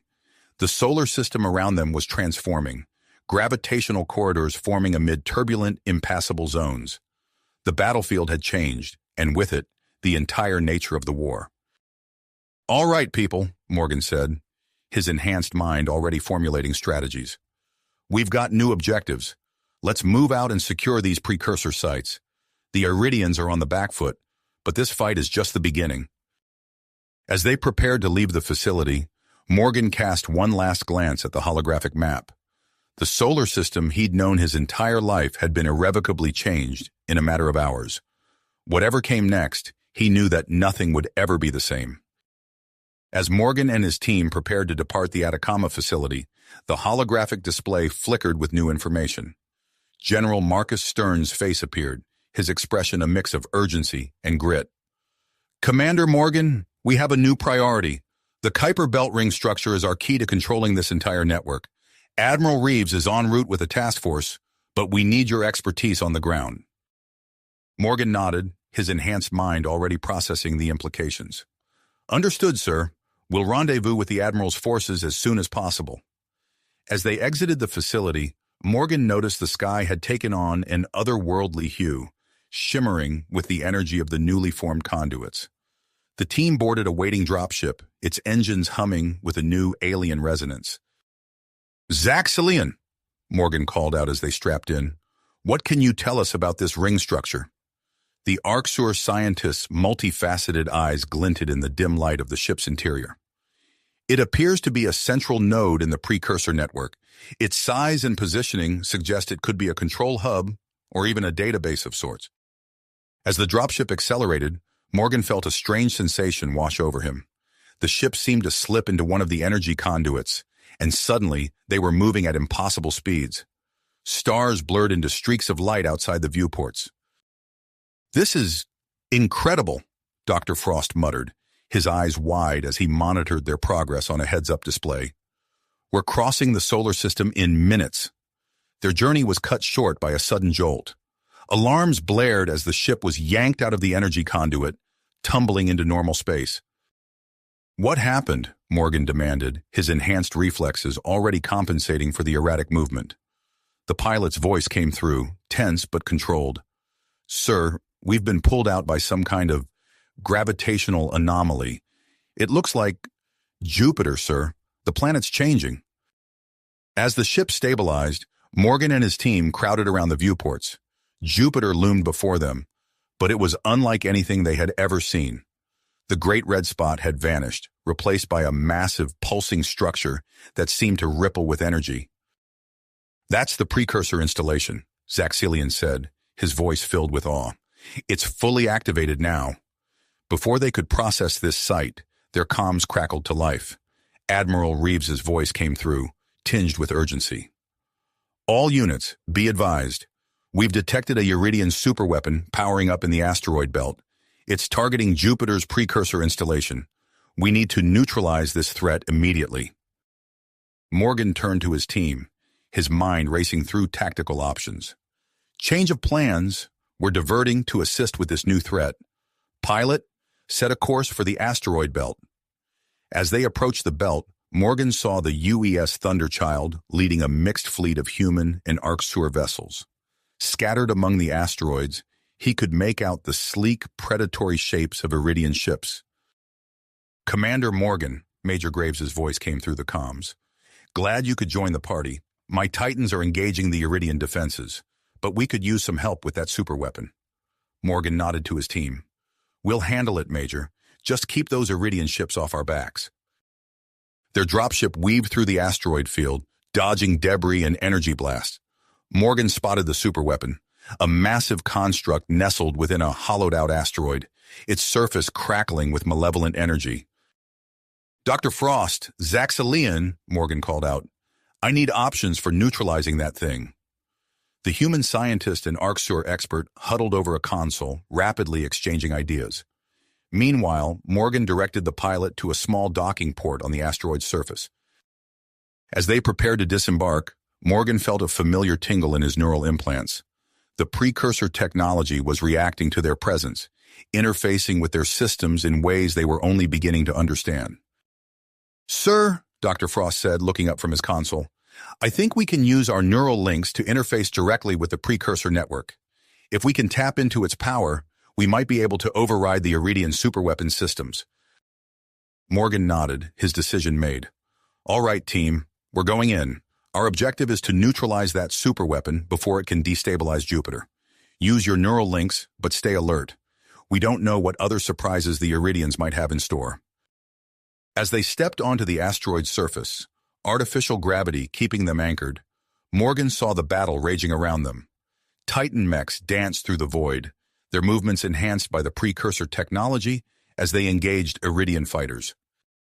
The team made their way towards the superweapon's core, using their newly enhanced abilities to bypass Iridian security systems. As they progressed deeper into the asteroid, Morgan couldn't shake the feeling that they were walking into something far bigger than they realized. The fate of Jupiter's precursor installation, and perhaps the entire solar system, hung in the balance as they approached the heart of the Iridian superweapon. The true nature of the precursor network and humanity's role in its grand design remained a mystery waiting to be unraveled. Unveiled. As Morgan and his team prepared to neutralize the Iridian superweapon, their neural implants hummed with newfound power, connecting them to the vast precursor network. Suddenly, their comms crackled to life with Admiral Reeves' urgent voice. "All units, be advised. We've encountered heavy Iridian resistance at the Kuiper Belt ring structure. Commander Vexilor's forces are entrenched and putting up a fierce fight."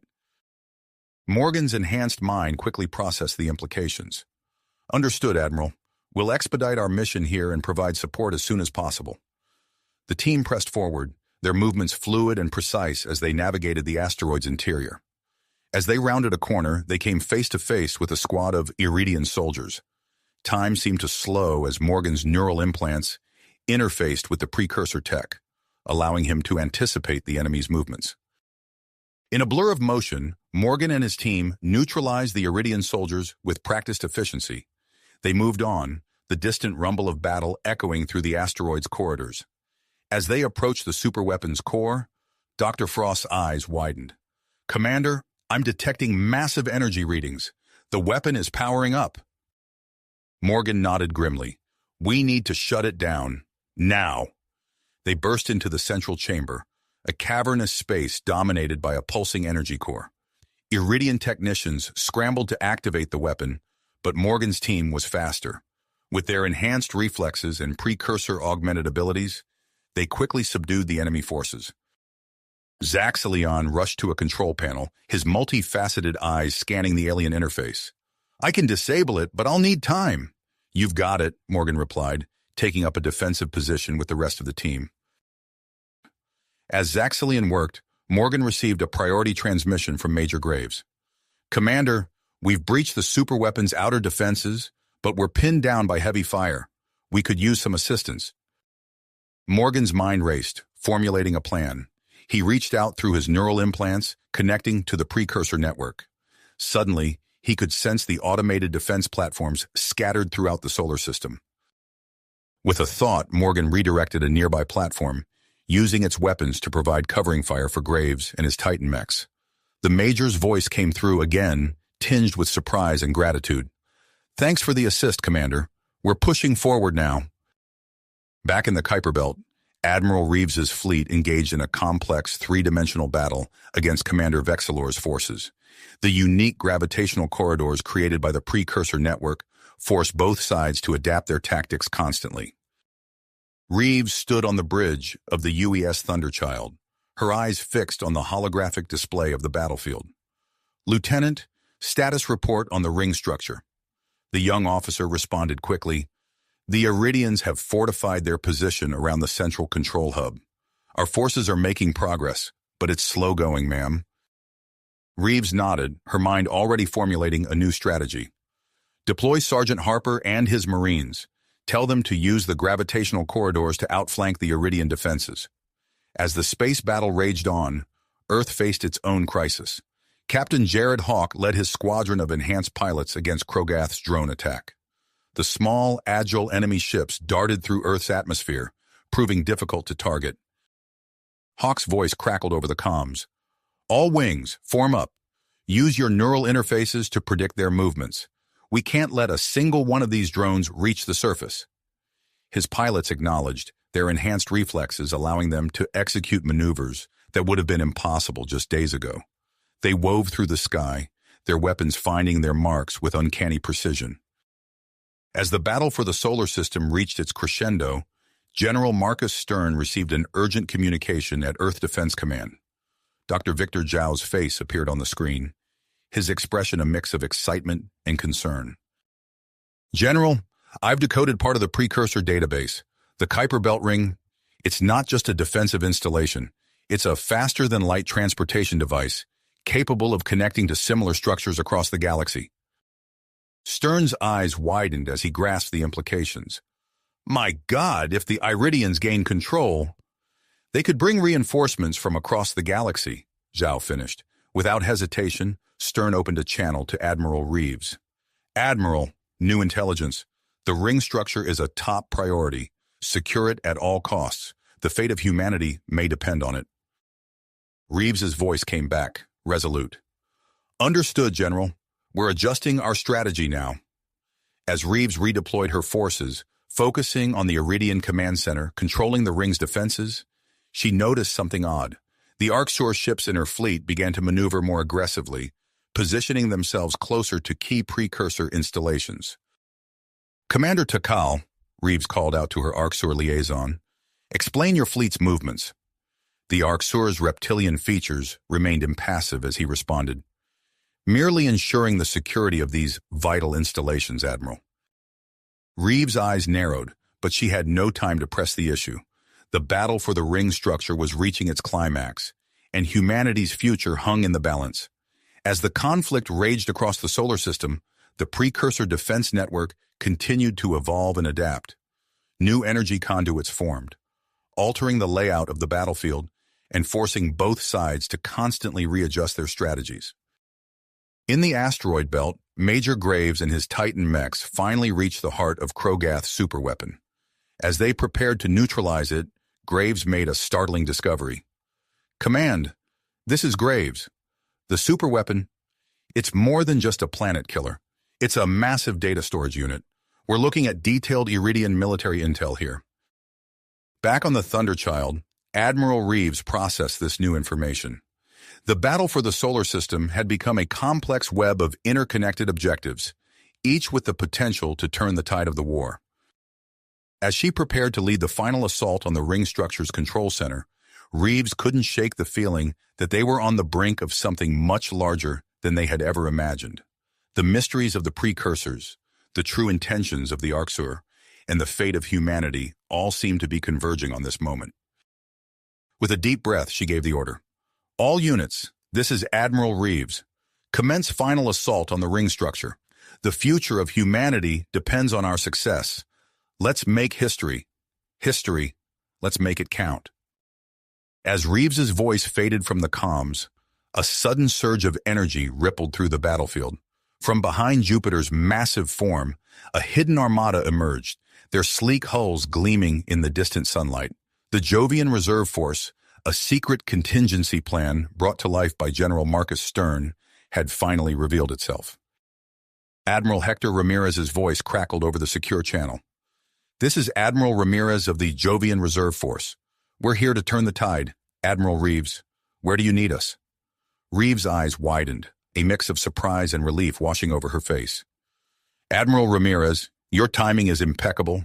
Focus your efforts on the Iridian Command Center, controlling the ring's defenses. We'll coordinate our assault." As the Jovian Reserve Force sped towards the Kuiper Belt, utilizing the newly formed energy conduits, both the Iridians and Arctur scrambled to reassess their strategies.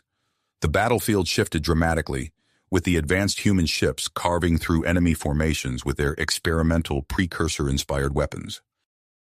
In the asteroid belt, Major Graves and his Titan mechs stood amidst the neutralized remains of Krogath's superweapon. As they began to secure the valuable data storage within, a massive energy surge emanated from Jupiter's Great Red Spot. "Command, this is Graves. Something's happening with the Jovian precursor installation. It's changing." The structure beneath Jupiter's iconic storm began to reconfigure, extending massive tendrils of pulsating energy. These ethereal appendages reached out across space, connecting with the Jovian Reserve Force ships. As they made contact, the human vessels seemed to shimmer, their hulls taking on an otherworldly glow. "This is Admiral Ramirez. Our ships, they're being enhanced by the Jovian installation. Weapons output has tripled, and our shields are operating beyond theoretical limits. Whatever this precursor tech is, it's giving us one hell of an advantage." Back on Earth, the aerial battle over major population centers reached its climax. Captain Jared Hawk's voice cut through the chaos of energy weapons and explosions. "All wings, Titan formation! We've got multiple bogies breaking through our western flank."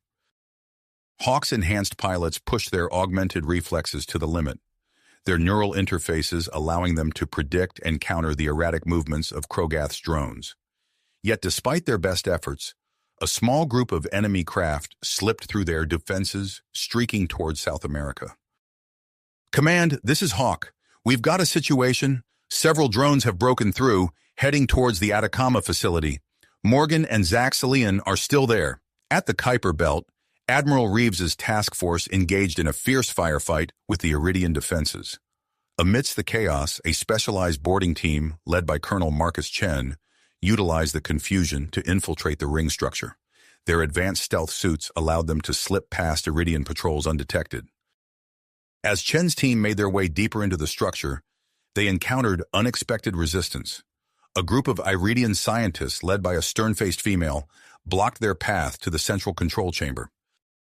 "I am Dr. Vexna," the Iridian announced, her voice calm despite the sounds of battle echoing through the corridors. "I possess critical information about the true nature of the precursor civilization. Information you'll need if you hope to control this ring." Before Chen could respond, alarms blared throughout the structure. The Orcs fleet, which had remained suspiciously quiet during the recent developments, suddenly powered up weapons that had been hidden within their ships. Admiral Reeves's voice crackled over the comms, tinged with anger and disbelief. "All human forces, be advised. The Orcs are turning on us. I repeat, the Orcs are hostile. Engage at will." As the battle in the Kuiper Belt erupted into new levels of chaos, a sleek battlecruiser emerged from the depths of space. Warlord Krogath, having abandoned his base on Titan, raced towards the conflict in his personal vessel. The ship phased in and out of normal space, utilizing experimental technology to navigate the treacherous gravitational corridors with unmatched speed and agility.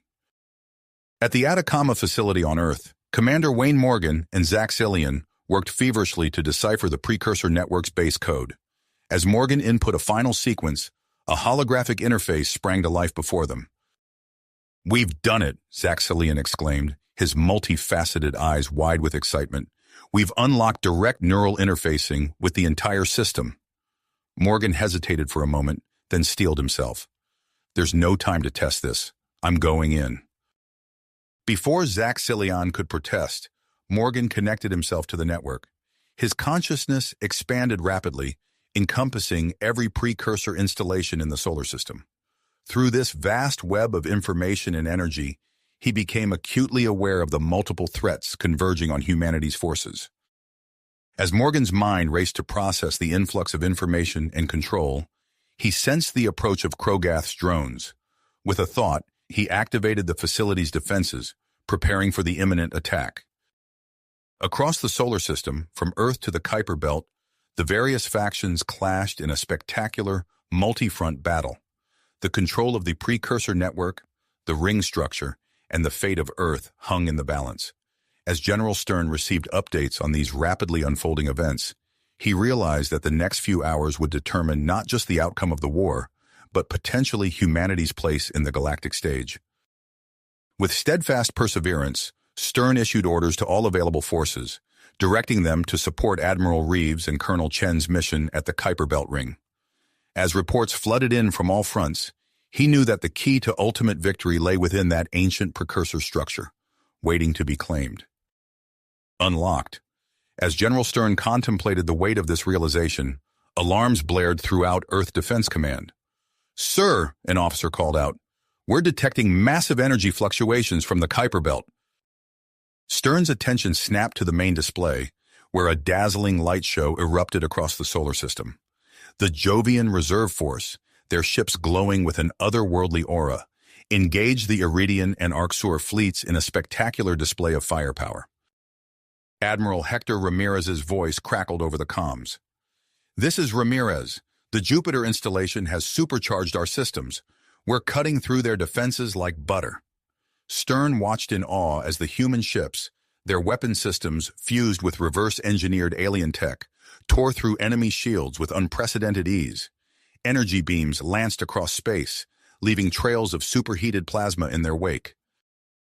Meanwhile, at the heart of the Kuiper Belt ring structure, Colonel Marcus Chen and his infiltration team fought their way through the final defenses.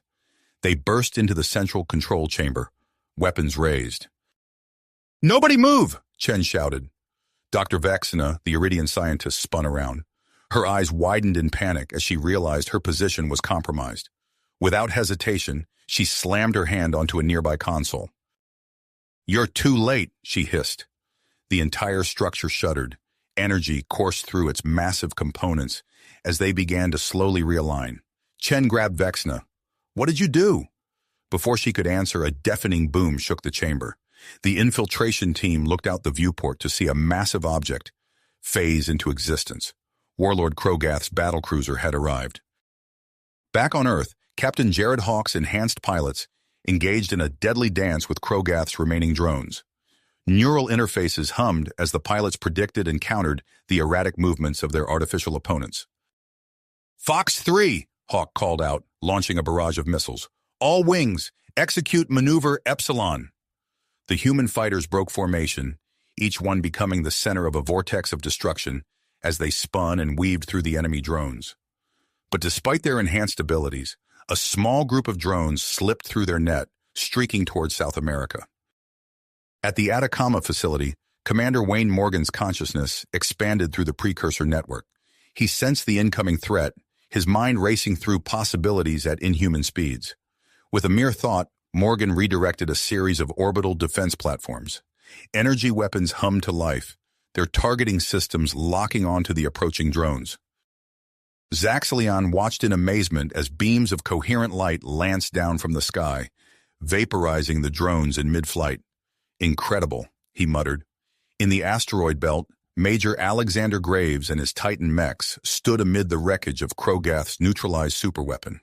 As they prepared to transmit the recovered intelligence data, a massive energy surge washed over them. "What the hell was that?" Graves demanded, his mech's sensors going haywire. His second-in-command responded, voice tight with tension. "Sir, it's coming from the Kuiper Belt. It's disrupting our comms." Graves weighed his options. The data they'd recovered could turn the tide of the war, but something big was happening at the ring structure. He made his decision. "All right, listen up.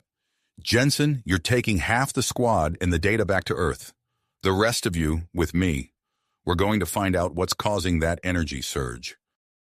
As Graves's mechs rocketed towards the Kuiper Belt, Warlord Krogath activated his impossible risk. His battlecruiser began to transform, its sleek hull twisting and expanding into a monstrous, tentacled war machine. Admiral Reeves watched in horror as the Arcsur fleet suddenly turned on her forces. High Marshal Zexakar's face appeared on her view screen, his reptilian features twisted in a cruel smile. "Did you really think we'd let you claim this power for yourselves?" Zexkar sneered. "The precursor technology will be ours, and we will rule the galaxy." Reeves barely had time to order evasive maneuvers before the Arcsur opened fire. Several human ships, caught off guard, exploded in brilliant flashes of light. At Earth Defense Command, General Stern received the reports of the Arcsur betrayal with grim resignation. He turned to his staff, dedication etched on his face. "It's time. Activate the wormhole network." Throughout the solar system, hidden generators hummed to life. The fabric of space-time rippled and tore as miniature wormholes blinked into existence, ready to transport reinforcements to key battle locations. As Stern prepared to coordinate this final push, Dr. Victor Zhao burst into the command center, his face pale with shock. "General, I've made a discovery in the precursor database. The ring structure, it's not just a transportation device or a beacon. It's part of a galactic defense system." Stern's eyes widened as he grasped the implications. "A defense system? Against what?" Zhao swallowed hard. "Something from beyond the galactic rim. Something the precursors feared enough to build this vast network." As this revelation sank in, alarms blared once again. A junior officer called out, voice trembling. "Sir, we're detecting a massive object moving from the scattered disk. It's bigger than anything we've ever seen." Stern turned to the main display, watching as an enormous energy signature appeared at the edge of their sensors.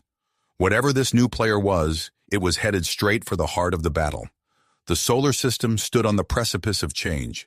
In the Kuiper Belt, human, Iridian, and Arcsur forces clashed for control of an ancient power. On Earth, the fate of humanity rested in the hands of enhanced pilots, and a man merged with alien technology. And from the depths of space, an unknown entity approached, its intentions a mystery that could reshape the course of the war, and perhaps the destiny of the galaxy itself. The unknown entity from the scattered disk grew larger on the sensors, its massive form dwarfing even the largest vessels in the combined fleets. As it entered the Kuiper Belt, the object revealed itself to be an enormous precursor mothership. Its sleek, otherworldly design, unlike anything humanity had ever encountered. The arrival of this colossal vessel brought an abrupt halt to the ongoing battle. Human, Iridian, and Arxor ships alike ceased fire, their attention wholly captured by the awe-inspiring sight before them. At Earth Defense Command, Dr. Victor Zhao's eyes widened as he processed the incoming data. "General Stern," he said, his voice filled with a mix of excitement and trepidation, "I believe this mothership is the central command unit for the entire precursor defense network." Before Stern could respond, a blinding pulse of energy erupted from the mothership. The pulse washed over the solar system, temporarily disabling all non-precursor technology in its path. Screens went dark, engines sputtered, and weapon systems fell silent across the human, Iridian, and Arxor fleets. Admiral Hector Ramirez, aboard the flagship of the Jovian Reserve Force, watched as his precursor-enhanced ships remained operational while chaos engulfed the other vessels. Recognizing the strategic advantage, he acted swiftly. "All Jovian reserve units form a perimeter around the mothership," Ramirez ordered. "We need to secure this asset while the others are incapacitated." As the Jovian ships moved into position, Colonel Marcus Chen and his team inside the Kuiper Belt ring structure found themselves surrounded by a sudden surge of activity. Previously dormant consoles flickered to life, and a massive holographic display materialized in the center of the control chamber. "My God," Chen breathed, staring at the three-dimensional map of the Milky Way galaxy now hovering before them.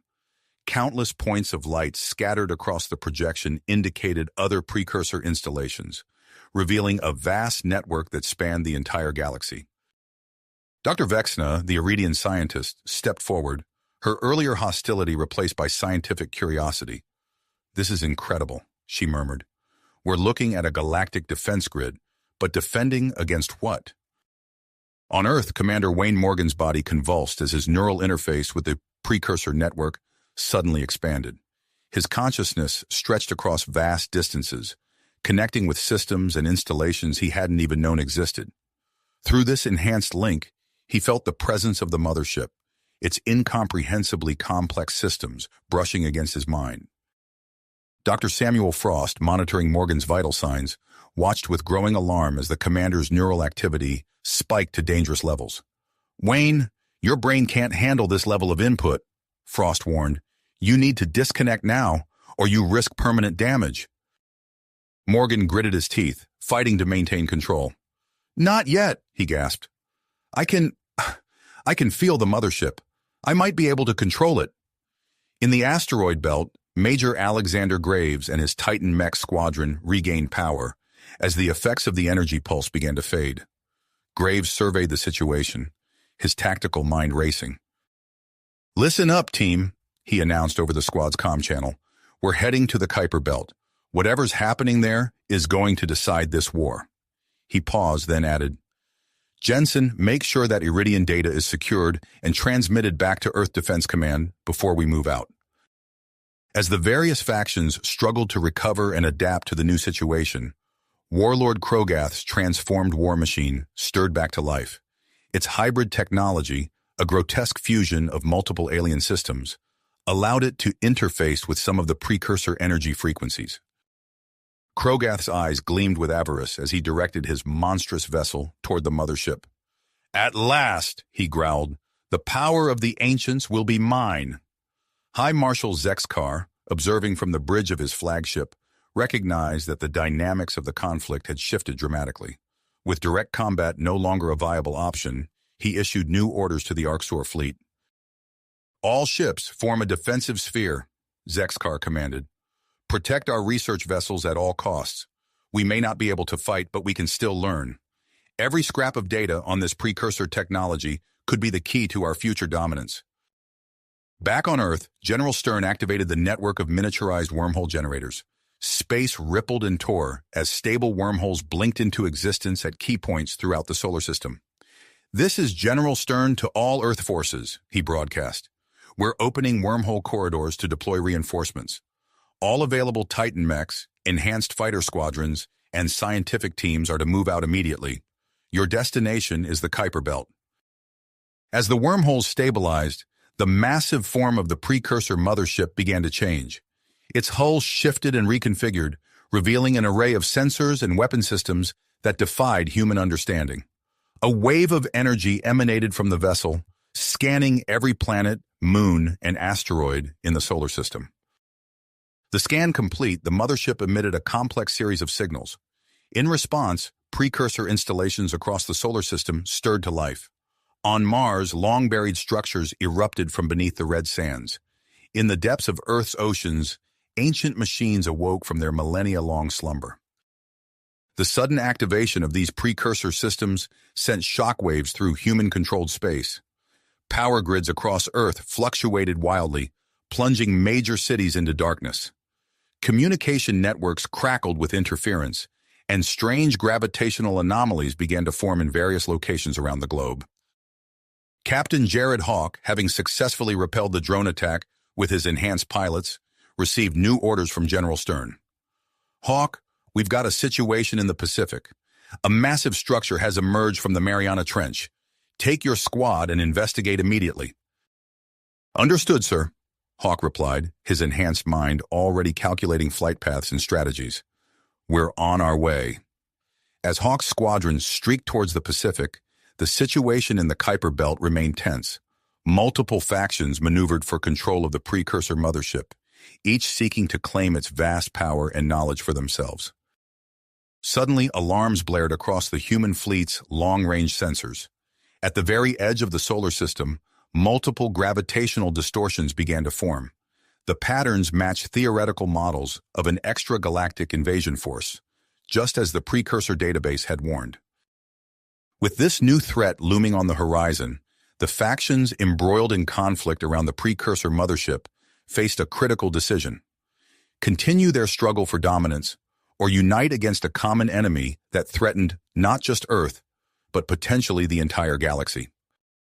As the gravitational distortions grew stronger, signaling the imminent arrival of an unknown force, the leaders of each faction prepared to make choices that would shape the future of their species, and perhaps all of known space. Space. The massive gravitational distortions at the edge of the solar system continued to grow, their ominous presence a harbinger of the coming storm. In the command center of Earth Defense Command, General Marcus Stern's face was grim as he studied the sensor readings. The time for indecision had passed. Stern straightened his uniform and activated the system-wide communication array. His voice, firm and resolute, echoed across every ship and station in the solar system. "This is General Marcus Stern of Earth Defense Command. To all human Iridian and Arcsur forces, we face an unprecedented threat. Our long-range sensors have detected what we believe to be an extragalactic invasion force approaching our system. In light of this grave danger, I propose an immediate ceasefire and the formation of a temporary alliance. We must set aside our differences and unite against this common enemy, or we will surely fall divided." As Stern's words reverberated through space, the precursor mothership seemed to react to the approaching threat. Its massive hull began to shift and reconfigure, revealing enormous energy cannons that emerged from hidden compartments. Swarms of smaller, sleek craft poured out from concealed bays, taking up defensive positions around the mothership. The first to respond to Stern's call was Warlord Krogath. His war machine, now a grotesque fusion of multiple alien technologies, had partially integrated with precursor systems. Krogath's gravelly voice crackled over the comm channels. "We have witnessed the power of these precursors. If their defenses are activating, the threat must be real. The Imperium will stand with Earth against this invasion. All Imperium forces, stand down and prepare for coordinated defense." High Marshal Zexkar of the Arcsur hesitated, his reptilian features contorted in a scowl as he weighed his options.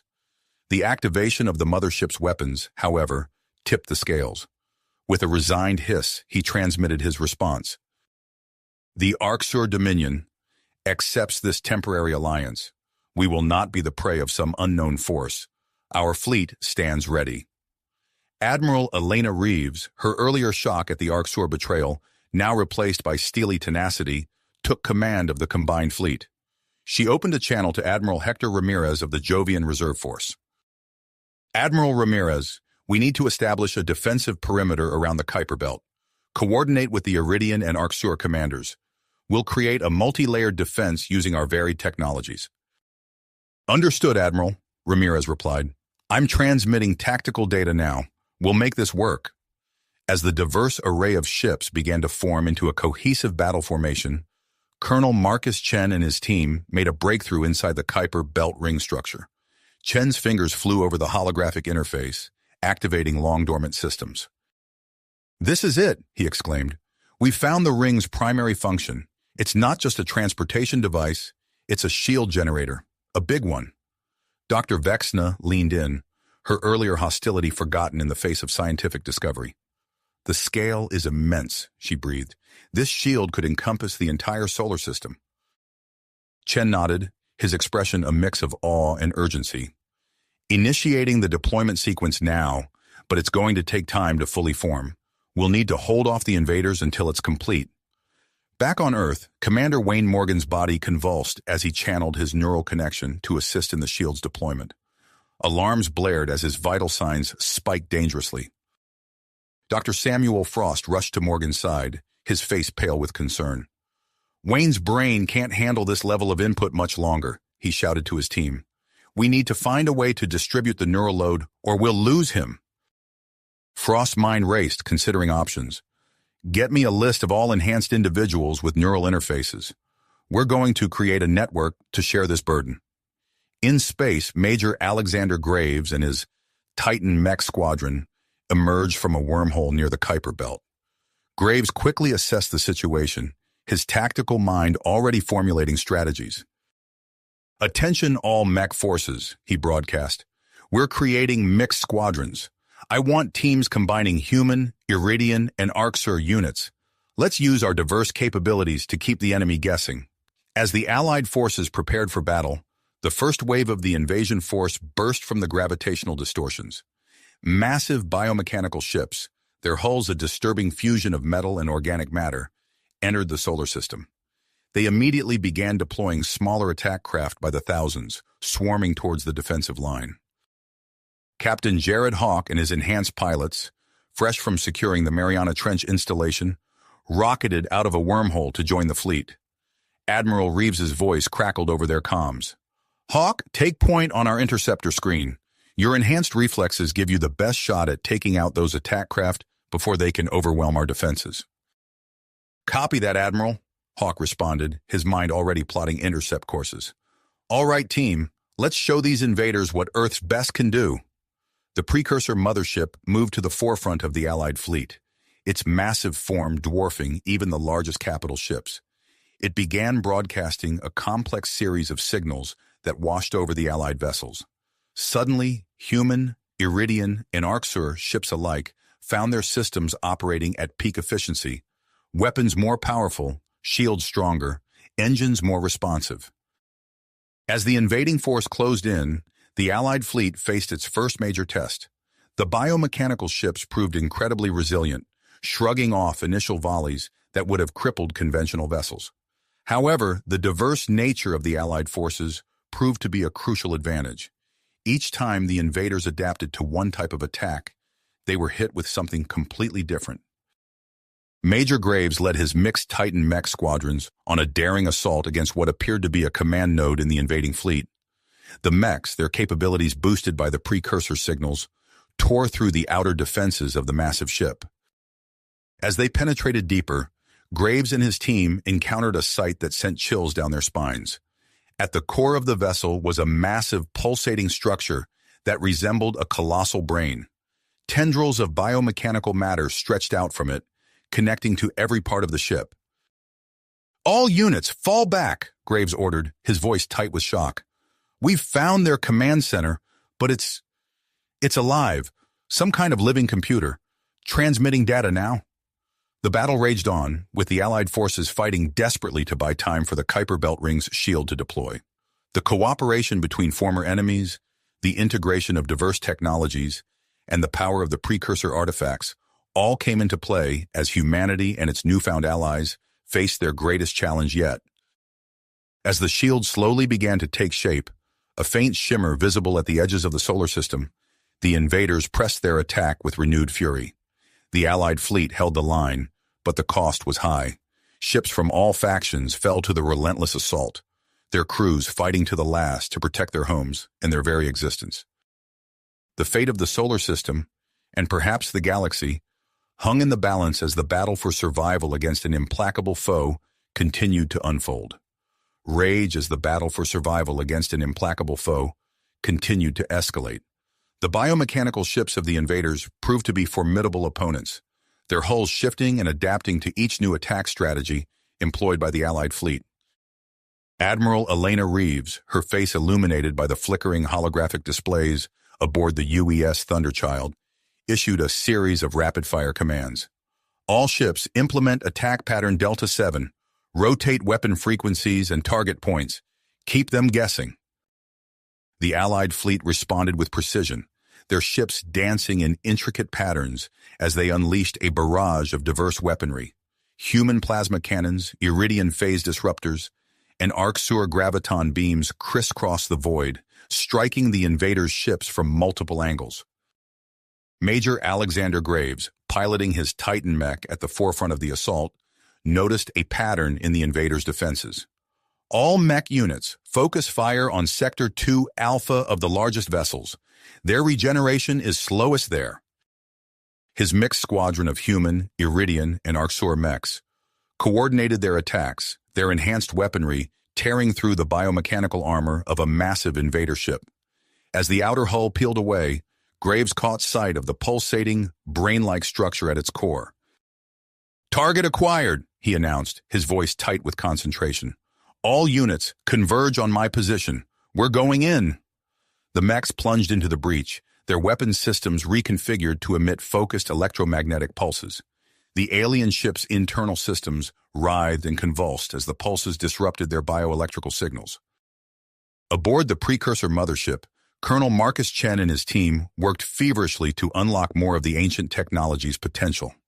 Sweat beaded on Chen's forehead as he manipulated the holographic interface, its alien symbols pulsing with an otherworldly light. "We've found something," he called out, excitement evident in his voice. "It looks like a way to amplify the mothership's energy output. If we can harness this, we might be able to supercharge our entire fleet's capabilities." As Chen's team raced to implement their discovery, the neural network on Earth underwent a significant transformation. Dr. Samuel Frost, his lab coat stained with coffee and his eyes red from lack of sleep, initiated the connection between Commander Wayne Morgan and the volunteer pilots. "Neural synchronization at 87% and climbing," Frost announced, monitoring the vital signs of Morgan and the pilots. "Stress levels are decreasing across the board. It's working." With the neural load distributed, the team gained unprecedented control over the precursor systems. The massive energy shield began to coalesce more rapidly, its gossamer-like tendrils stretching further into space with each passing moment. In the thick of the battle, Captain Jared Hawk led his interceptor squadrons in a series of daring maneuvers. His enhanced reflexes allowed him to weave through the chaos, striking at the weak points of the invaders' smaller craft. "Admiral," Hawk called over the comm, dodging a barrage of alien energy bolts, "I'm picking up strange energy pulses between the enemy ships. I think it's some kind of bio-signaling system. They're using it to coordinate their movements." Admiral Reeves' eyes narrowed as she processed this information. "Understood, Captain. I'm dispatching our science teams to develop a countermeasure. Keep gathering data on those signals." As the battle raged on, the Arcsur fleet under High Marshal Zexkar employed hit-and-run tactics, their ships appearing seemingly out of nowhere to unleash devastating attacks before vanishing back into the void. The Iridian forces, led by Warlord Krogath's hybrid war machine, pressed their advantage, exploiting the gaps created by the Arcsur strikes. Suddenly, alarms blared across the Allied fleet.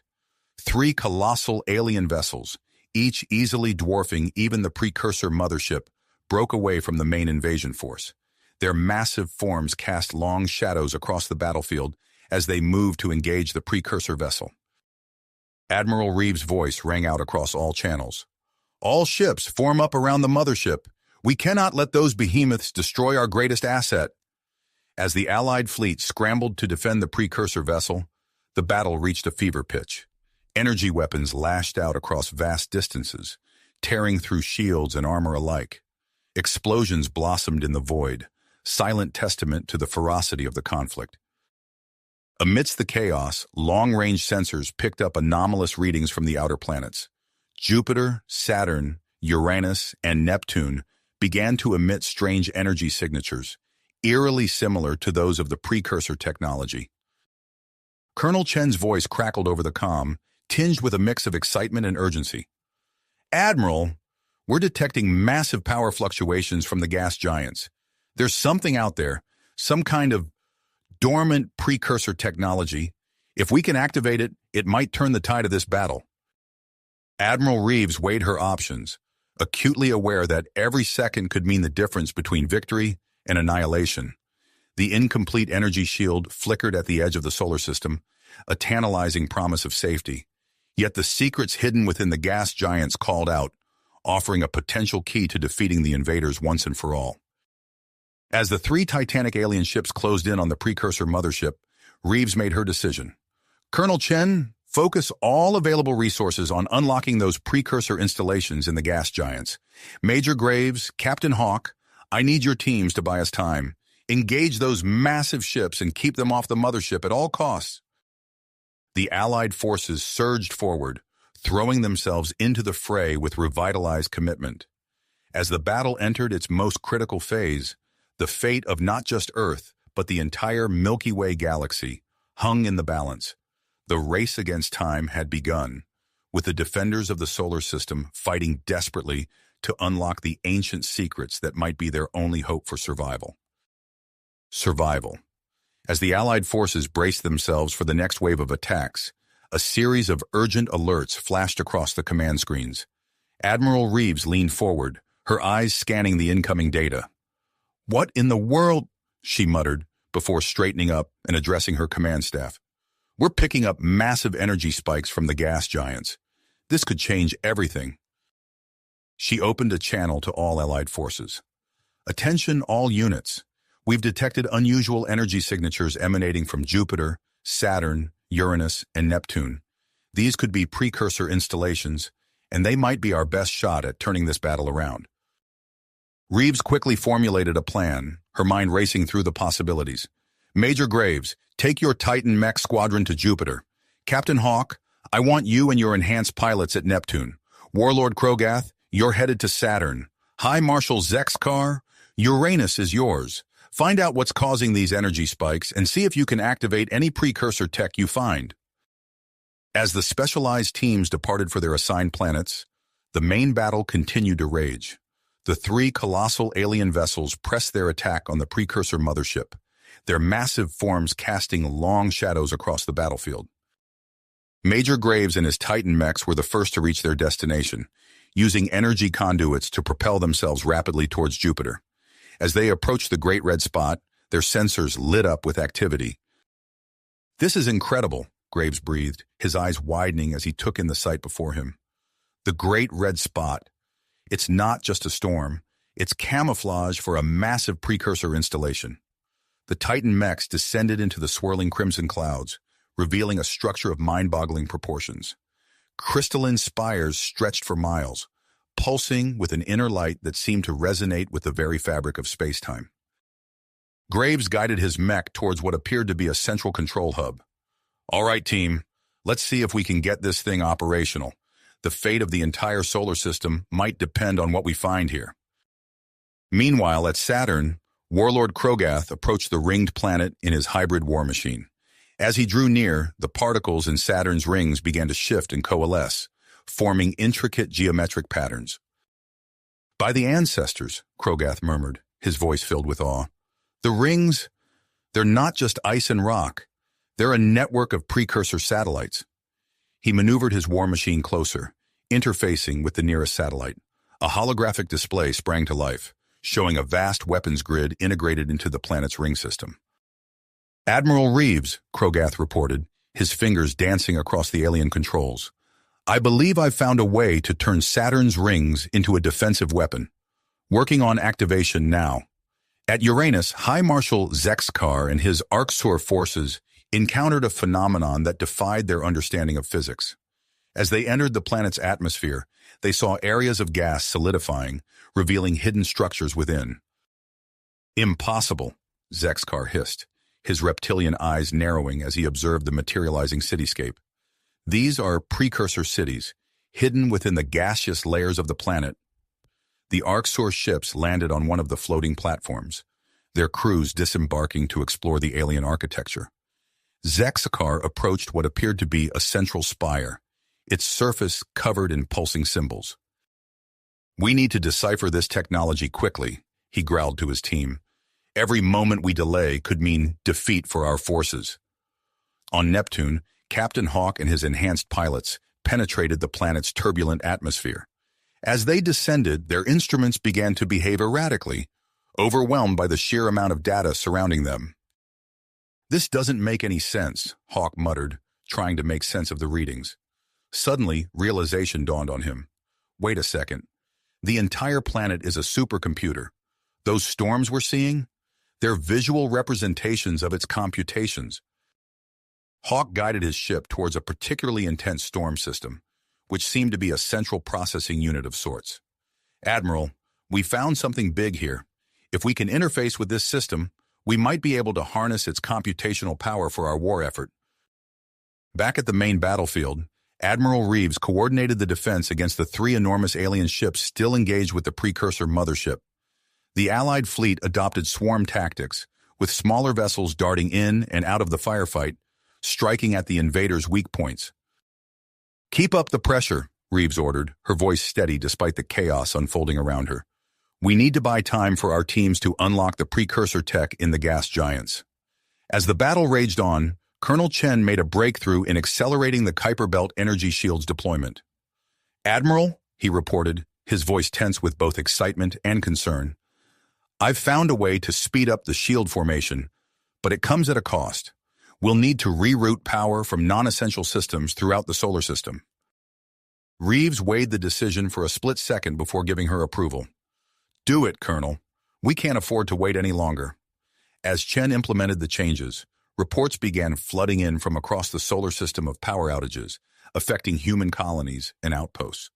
Reeves gritted her teeth, knowing the hardships this would cause but seeing no alternative. The precursor mothership, still locked in combat with the massive invader ships, suddenly unleashed a new weapon. A beam of pure energy lashed out, literally unraveling the molecular structure of one of the alien vessels. The invader ship disintegrated before their eyes, but the attack left the mothership drained and vulnerable. As the remaining two enemy ships pressed their advantage, alarms blared across the Allied fleet. A group of smaller invader ships had broken off from the main force and was heading towards the inner solar system, their trajectory aimed directly at Earth and Mars. Admiral Reeves stood at the center of her command deck, the weight of the entire solar system's fate pressing down on her shoulders. She had to make a decision, and quickly. Split her forces to defend the inner planets, or maintain concentration on the main battle? The next few moments would determine the course of the war, and perhaps the future of the entire Milky Way galaxy. Admiral Reeves's decision crystallized in an instant. "We can't abandon Earth and Mars," she said firmly. "Vice Admiral Tanaka, assemble a task force to intercept that splinter group. The rest of us will maintain our position here." As Tanaka's mixed fleet of human and alien ships prepared to depart, a priority transmission from Jupiter cut through the command deck's chatter. "Admiral!" Major Graves's voice crackled over the comm, filled with excitement and urgency. "We've done it! The precursor installation in Jupiter's Great Red Spot is activating." On the main view screen, Jupiter's iconic storm began to churn and swirl with unprecedented intensity. Massive lightning bolts arced across its surface, and a vortex of energy began to form at its center. "My God," Reeves breathed, watching as the vortex expanded rapidly, engulfing Jupiter's moons in a matter of minutes. Suddenly, tendrils of crackling energy shot out from the vortex, stretching across the vast distances of space.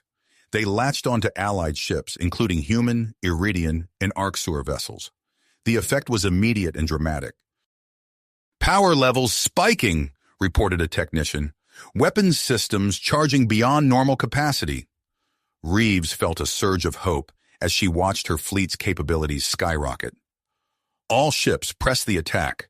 Let's show these invaders what we can do with a little precursor boost. The reinvigorated Allied fleet surged forward, their enhanced weapons tearing through the invaders' defenses with newfound ease. The battlefield lit up with the fury of their assault, pushing back the alien forces. As the tide of battle began to turn, another transmission came through, this time from Saturn. "Admiral Reeves," Warlord Krogath's gravelly voice filled the command deck. "The precursor satellites in Saturn's rings are operational. Observe." The view screen shifted to show Saturn's magnificent rings pulsing with energy. Suddenly they began to move, forming intricate geometric patterns. A web of energy spread out from the rings, ensnaring smaller invader ships and holding them in place. "Excellent work, Warlord," Reeves commended. "That'll buy us some much-needed time." No sooner had she spoken than High Marshal Zexkar's transmission came through from Uranus. "Admiral, we've uncovered crucial intelligence about the invaders' ships. Transmitting data now." As the information flooded in, Reeves's tactical officers quickly began analyzing it. "We're identifying multiple structural weaknesses in their biomechanical designs," one officer reported. "This could give us a significant advantage." Meanwhile, Captain Hawk's team on Neptune had made their own breakthrough. "Admiral, we've tapped into Neptune's computational power," Hawk announced. "We're developing a predictive algorithm for the invaders' attack patterns, transmitting to the fleet now." Reeves watched as her ships began to move with newfound precision, anticipating and countering the enemy's moves before they even made them. The invaders' formations began to falter under the onslaught of the newly coordinated Allied assault. Just then, a series of gravitational anomalies rippled across the solar system. Invader ships collided with one another, their formations thrown into disarray. "Dr. Frost's team on Earth has activated the Precursor Network's fail-safe protocols," Colonel Chen reported from the Kuiper Belt. "And there's more good news, Admiral. I've managed to integrate the precursor systems from the gas giants into our shield. It's accelerating the deployment and strengthening the overall structure." Reeves watched as the energy shield began to solidify, starting from the outer reaches of the solar system and slowly closing in. The two massive alien ships still engaging the precursor mothership suddenly broke off their attack, retreating towards the gravitational distortions at the system's edge. "They're running," someone shouted, but Reeves held up a hand for silence. "No," she said grimly. "They're regrouping. Long-range sensors are detecting a massive energy buildup within those distortions. This isn't over yet." She turned to her communications officer. "Get me Vice Admiral Tanaka."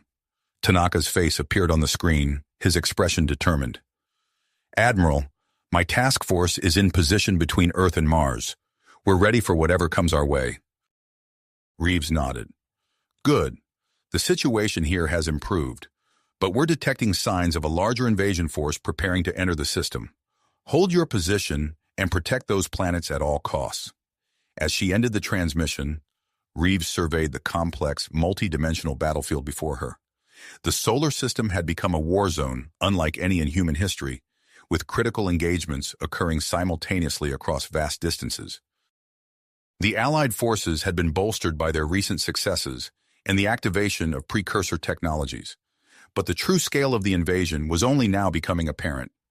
As the energy buildup in the gravitational distortions continued to grow, Reeves knew that the next phase of the battle would push them to their limits.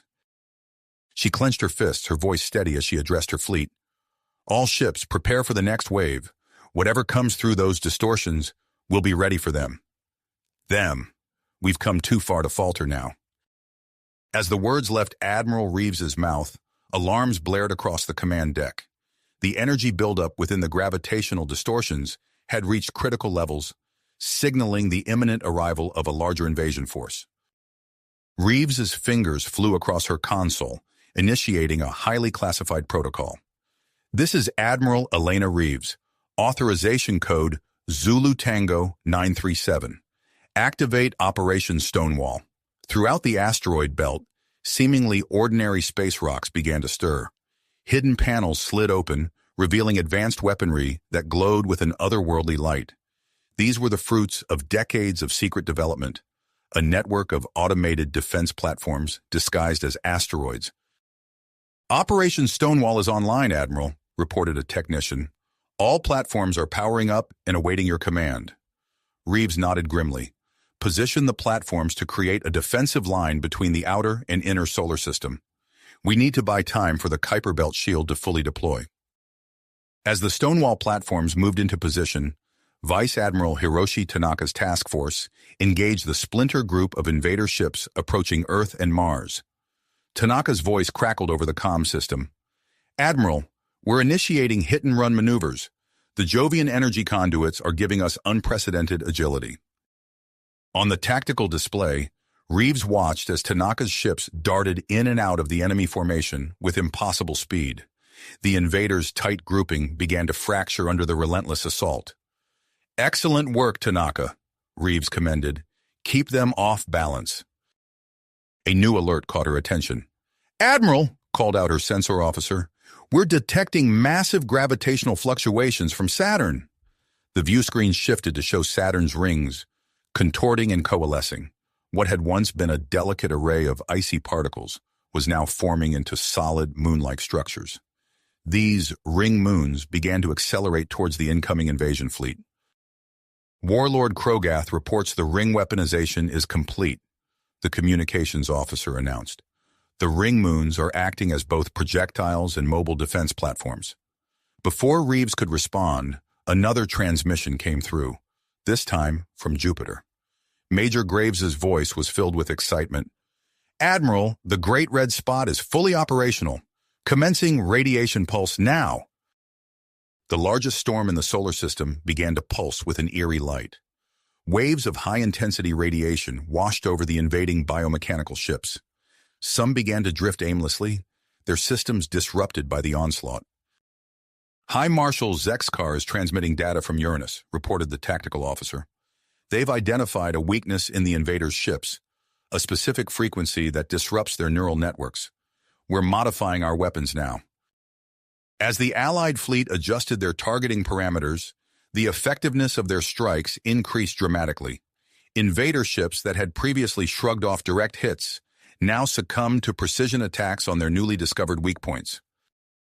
"Admiral," called out the AI specialist, "Captain Hawk reports success in integrating Neptune's predictive algorithms into our command and control systems. The AI is now providing real-time tactical analysis to all Allied ships."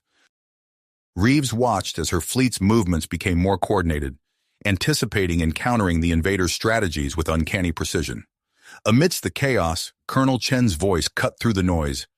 "Admiral, I've made a critical discovery about the Kuiper Belt shield.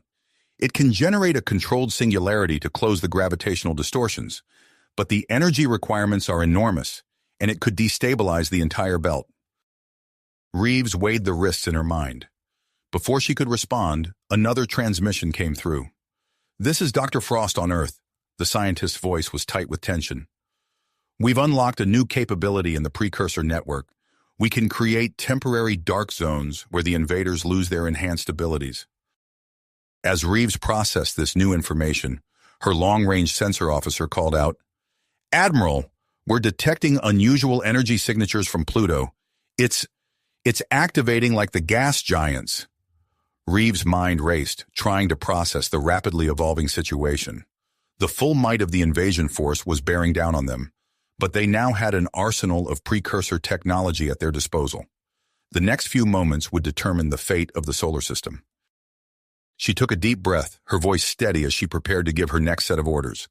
The battle for humanity's home was entering its most critical phase, and Admiral Elena Reeves stood at the center of the storm, ready to face whatever came next. Admiral Reeves's eyes narrowed as she processed the incoming data on Pluto's unexpected activation. She knew this development could be the key to turning the tide of battle, but time was of the essence. "Commander Volkov," she called out, her voice sharp and clear, "I need you to lead a reconnaissance team to Pluto immediately. Take our fastest stealth frigate and investigate those energy signatures." Volkov, a seasoned veteran of deep space exploration, nodded curtly.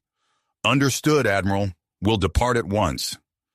As Volkov's team prepared for their mission, Reeves turned her attention to the imminent arrival of the second invasion wave. She activated a secure channel to all Allied ships. This is Admiral Reeves. Operation Stonewall is now in effect. All ships, prepare for incoming hostiles. Throughout the asteroid belt, the camouflage defense platforms hummed to life, their advanced cloaking systems rendering them indistinguishable from the surrounding space debris. Weapons powered up silently, creating an invisible web of defensive fire zones ready to catch the unsuspecting invaders. On the main view screen, Reeves watched as the gravitational distortions at the edge of the solar system grew more violent. The sense of anticipation was palpable on the command deck as everyone braced for the enemy's arrival. Suddenly, a transmission from Saturn cut through the tense silence. Warlord Krogath's gravelly voice filled the command center. "Admiral, the ring moons are ready. Commencing launch sequence now." The view shifted to Saturn, where the newly formed ring moons began their journey towards the incoming invasion force. These massive projectiles, guided by precursor technology, accelerated to incredible speeds, leaving trails of ice and dust in their wake. As the first artificial moon collided with the vanguard of the invading fleet, the impact was spectacular. Several biomechanical ships were obliterated instantly, creating a debris field that disrupted the enemy formation. Reeves allowed herself a small smile at the sight. "Excellent work, Warlord," she commended. "Keep them coming." Before Krogath could respond, another transmission came through, this time from Jupiter. Major Graves's voice crackled with excitement and the sound of mechanical whirring in the background.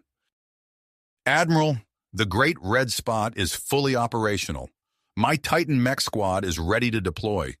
We're going to use the magnetic fields to launch ourselves right into the thick of it." Reeves's eyes widened slightly at the audacity of the plan. "Understood, Major. Proceed with caution." The view screen split to show the Jovian operation. Graves and his squad of Titan mechs, now supercharged with energy from the Great Red Spot, launched themselves towards the main invading force. The mechs moved with impossible speed and grace, their energy-infused limbs tearing through the hulls of enemy ships with ease. As the battle intensified, High Marshal Zexkar's voice cut through the chaos. "Admiral, we're ready to implement the disruptive frequency. Transmitters are retrofitted and standing by." Reeves nodded, her fingers flying across her console. "All Allied ships, prepare for frequency broadcast. Zexkar, you have a go." The effect was almost immediate. As the signal propagated through space, numerous invader ships began to experience system failures. Their biomechanical components seized up or behaved erratically, causing them to veer off course or collide with one another. Amidst the chaos, Captain Hawk's voice came through from Neptune. "Admiral, the AI integration is complete. We're receiving real-time tactical analysis now." Reeves watched as her fleet's movements became even more coordinated, anticipating and countering the invaders' strategies with uncanny precision. The AI's first major prediction appeared on her screen: a massive, concentrated attack aimed at breaking through the Kuiper Belt energy shield. Without hesitation, Reeves opened a channel to Colonel Chen. "Colonel, we need that singularity generator online now. The invaders are making a push for the shield." Chen's voice was tense but determined. "Understood, Admiral. Initiating startup sequence. All Allied ships, clear the affected area immediately." As the Kuiper Belt ring began to hum with energy, visible distortions in the fabric of space-time appeared around it. The sheer power of the device was awe-inspiring, and Reeves found herself holding her breath as it powered up. Meanwhile, Dr. Frost's team on Earth encountered an unexpected complication. Frost's voice came through, strained and urgent. "Admiral, the neural interfaces are having unforeseen effects on our team. We're experiencing accelerated healing and enhanced physical capabilities, but the neural strain is increasing. We need to find a way to stabilize the connection, or we risk losing control of the network." Reeves frowned, realizing the delicate balance they were trying to maintain. "Understood, Doctor. Do what you can to protect your team, but we need that network operational." As she processed this new information, another alert caught her attention. Commander Volkov's reconnaissance team had reached Pluto, and their initial reports were astonishing. "Admiral," Volkov's voice crackled over the comm, filled with awe. "You're not going to believe this. Pluto's surface is transforming before our eyes. Vast sections of ice are sublimating, revealing something beneath. It looks like a massive precursor structure." Reeves leaned forward, her eyes fixed on the incoming visual feed. The surface of the distant dwarf planet was indeed changing, revealing an intricate network of glowing conduits and towering structures.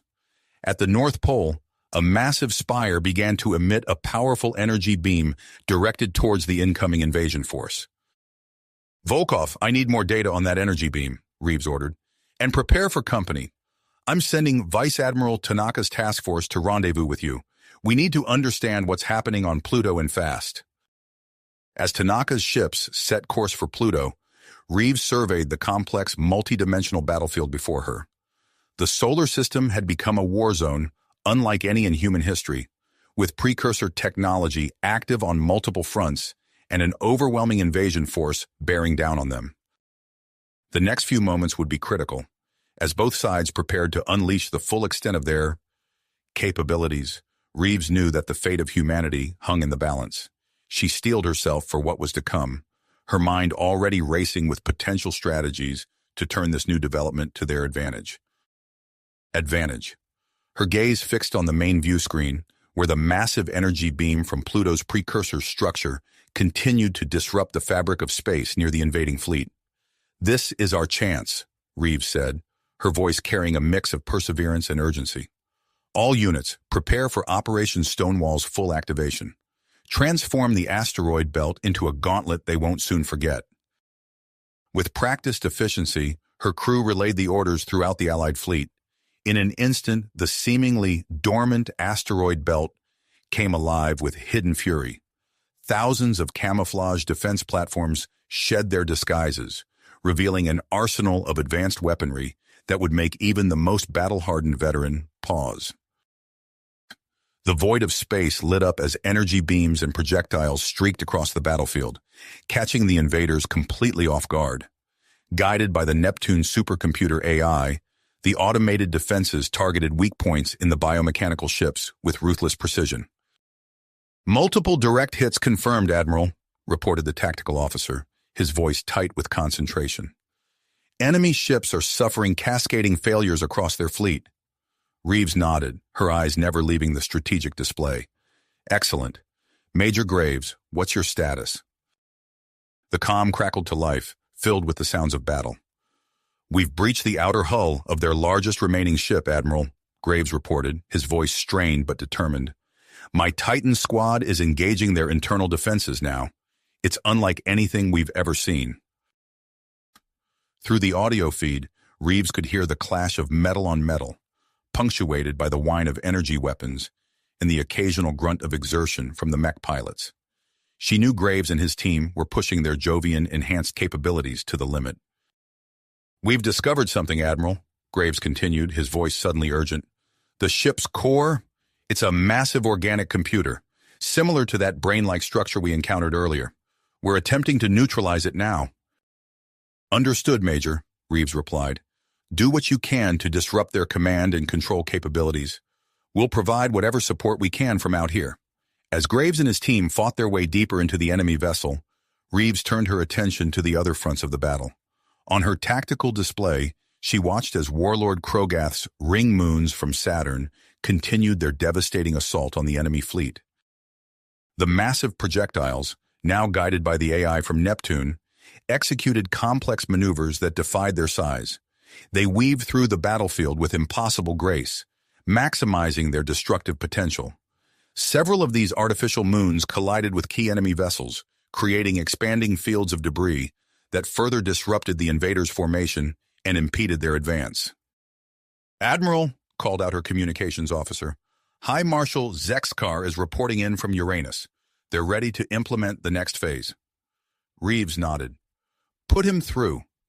Zexkar's holographic image appeared on the bridge, his alien features set in unyielding commitment. "Admiral, we're ready to broadcast the disruptive frequency. The floating precursor cities are primed and aligned." Proceed, Marshal, Reeves ordered. Let's see what this ancient tech can really do. As Zexkar's team activated the transmission arrays, the effects were immediate and spectacular. Across the battlefield, invading ships began to malfunction en masse. Some vessels shut down completely, while others turned against their own fleet in a chaos of friendly fire. The comm system crackled again, this time with Colonel Chen's voice from the Kuiper Belt. Admiral, the Singularity Generator is online, initiating controlled black hole formation now. Reeves watched in awe as a pinpoint of absolute darkness formed at the center of the Kuiper Belt ring structure. The black hole's immense gravitational pull began to affect the nearby space, creating a defensive barrier that started to pull in and destroy enemy ships that ventured too close. Excellent work, Colonel, Reeves commended. Maintain that barrier at all costs. As the battle raged across the solar system, Reeves received an urgent transmission from Commander Volkov and Vice Admiral Tanaka at Pluto. Admiral, you're not going to believe this, Volkov's excited voice came through. The structure here isn't just a weapon, it's a control center for an entire network of installations throughout the Kuiper Belt and Oort Cloud. Tanaka's voice joined in, equally amazed. We're seeing dozens of hidden precursor outposts emerging from distant ice bodies. They're all activating their defensive capabilities. It's incredible. Reeves felt a surge of hope at this news. Volkov, Tanaka, get that network fully operational. We need every advantage we can get. As if in response to the activation of the precursor network, a new threat emerged from the gravitational distortions at the edge of the solar system. A massive ship, dwarfing even the largest vessels seen so far, began to materialize. My God, whispered Reeves as she stared at the readings. That has to be their flagship. The behemoth ship emitted energy signatures that began to disrupt the Allied defenses and counteract the effects of the precursor technology. Reeves knew they had to act fast. Vice Admiral Tanaka, she called out, her voice sharp with urgency. I need you to lead a strike team, board that flagship and neutralize it by any means necessary. The rest of the fleet will continue to engage the main invasion force. As Tanaka's team prepared for their high-risk mission, the massive enemy flagship began to emit a strange signal. Across the battlefield, disabled invader ships started to reactivate, their biomechanical components strengthening and regenerating. Reeves gripped the edges of her command console, her knuckles tightening with tension. The tide of battle hung in the balance once again, with both sides racing to gain the upper hand. As she prepared to issue her next set of orders, Reeves knew that the next phase of this conflict would push their newly acquired precursor technology and interspecies cooperation to their absolute limits. The future of the solar system would be decided in the coming moments, and Admiral Elena Reeves stood at the center of it all, ready to lead humanity and their allies in the fight of their lives. Lives. The fate of humanity hung in the balance as the massive enemy flagship materialized, emitting energy signatures that began to disrupt Allied defenses and counteract the effects of the precursor technology. All units, brace for impact, Admiral Reeves shouted as the flagship's arrival sent shockwaves through the battlefield. She quickly assessed the situation, her mind racing through potential strategies. Admiral, her tactical officer called out, the enemy ships, they're reactivating. Reeves watched in dismay as disabled invader vessels began to power up, their biomechanical components strengthening and regenerating. The tide of battle was shifting once again, but she wasn't about to let it turn against them. Deploy the EMP weapon, Reeves ordered, her voice steady despite the chaos unfolding around her. All fast attack vessels, move into position.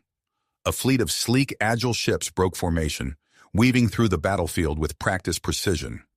Each carried a newly developed electromagnetic pulse weapon, the result of a collaborative effort between human, Iridian, and Orcs scientists.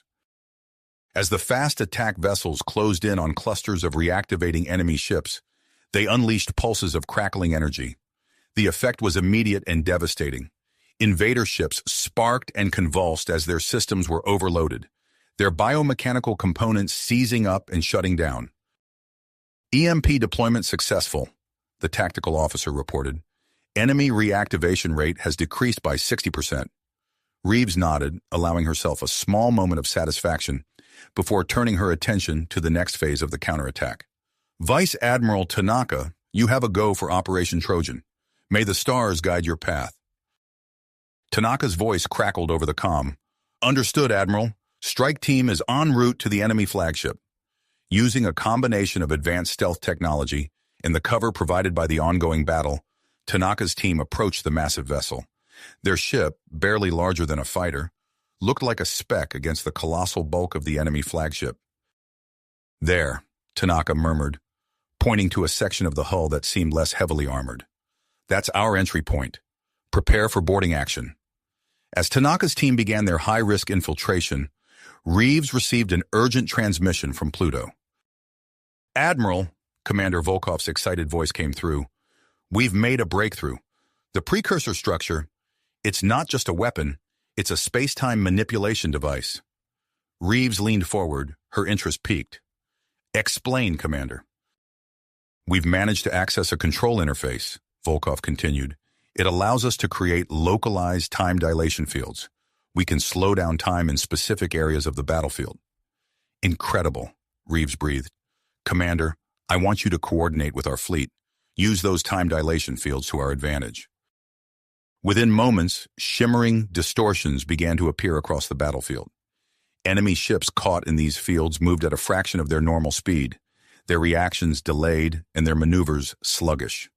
Allied ships, forewarned and guided by the AI from Neptune, skillfully avoided these areas, using them to outmaneuver and outgun their slowed opponents.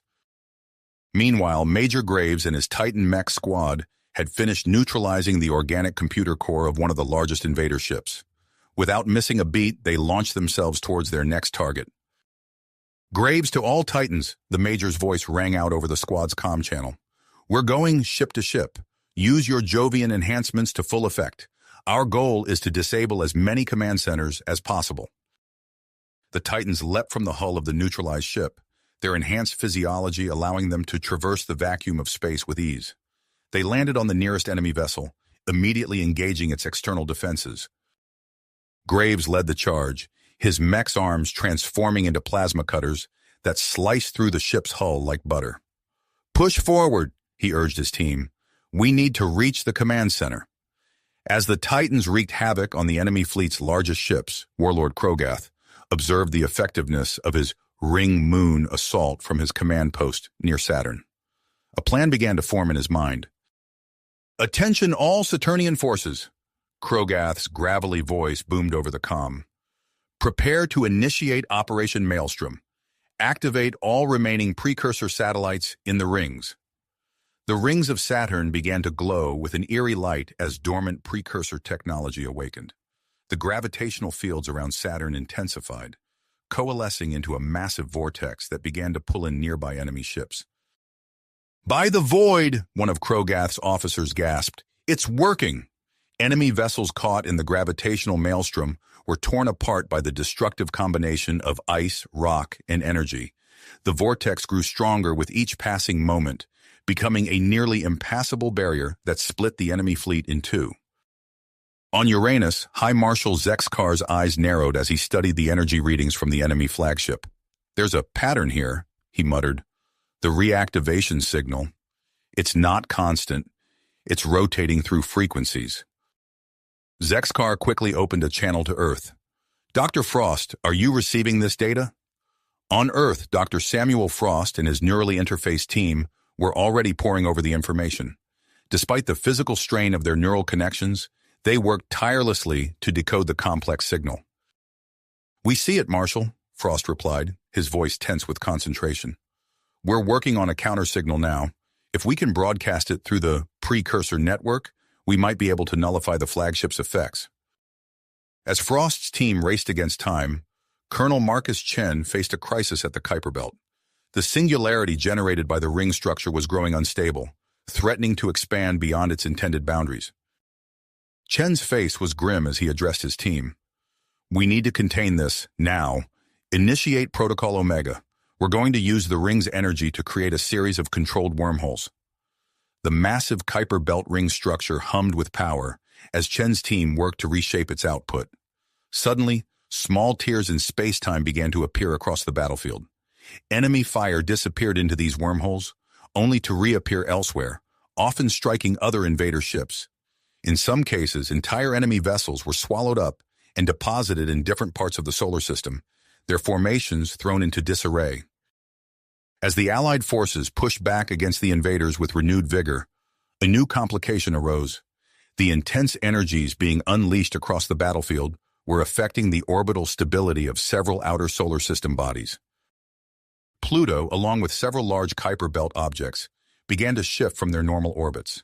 If left unchecked, these celestial bodies could collide with Allied positions or even threaten the inner solar system planets. Admiral Reeves, her face illuminated by the holographic display of the solar system, made a decision. "It's time," she said, her voice carrying the weight of command. "Activate the Orc cloud defenses." Across the vast expanse of the outer solar system, hidden gravity tractors began to power up. These massive devices, each powered by a miniature fusion reactor, created a web of gravitational fields that began to gently but firmly guide the errant celestial bodies back to their proper orbits. As the battle raged on, Vice Admiral Tanaka and his strike team finally breached the hull of the enemy flagship. They found themselves in a nightmarish landscape of pulsing organic matter interwoven with advanced machinery. "Stay alert," Tanaka warned his team as they moved deeper into the ship. "We need to find the main control center and neutralize it." They encountered bizarre biomechanical defenses, writhing tendrils of metal and flesh that lashed out at them, and strange creatures that seemed to be a fusion of organic and artificial life. Tanaka led his team through the labyrinthine interior, their weapons at the ready, each step bringing them closer to the heart of the enemy's power. As they approached what they believed to be the main control center, Tanaka received a transmission from Admiral Reeves. "Vice Admiral, we're detecting a massive energy buildup in the flagship. Whatever you're going to do, you need to do it fast." Tanaka nodded grimly. "Understood, Admiral. We're about to make our final push." The strike team prepared themselves for what lay ahead, knowing that their actions in the next few moments could determine the fate of the entire solar system. As they readied their weapons and steeled their dedication, the biomechanical horrors of the flagship converged on their position, setting the stage for a climactic confrontation at the very heart of the enemy's power. Power. As the strike team braced themselves for the final assault, the biomechanical horrors of the flagship surged towards them, their twisted forms a nightmarish blend of flesh and metal. "Team, split up!" Tanaka barked, his voice steady despite the chaos. "We'll hit them from multiple angles. Beta Squad, take out those power conduits. Gamma, with me to the central core." The strike team divided swiftly, each unit moving with practiced precision. Beta Squad, led by Lieutenant Yuki Sato, darted towards a pulsing network of cables that snaked along the walls. Plasma cutters flared to life, slicing through the ship's vital systems. As Tanaka led Gamma Squad deeper into the ship's bowels, the resistance intensified. Writhing tendrils lashed out from the walls, forcing the team to duck and weave. Corporal Chen barely avoided a metallic appendage that whipped past his head, leaving a deep gouge in his helmet. "Sir, these defenses are adapting to our movements," Chen called out, his rifle spitting bursts of superheated plasma at the encroaching tendrils. Tanaka nodded grimly. "Keep moving. We need to reach that control center." Outside the flagship, the battle raged with renewed fury. Admiral Reeves's eyes darted across the holographic display, taking in the swirling chaos of the battlefield.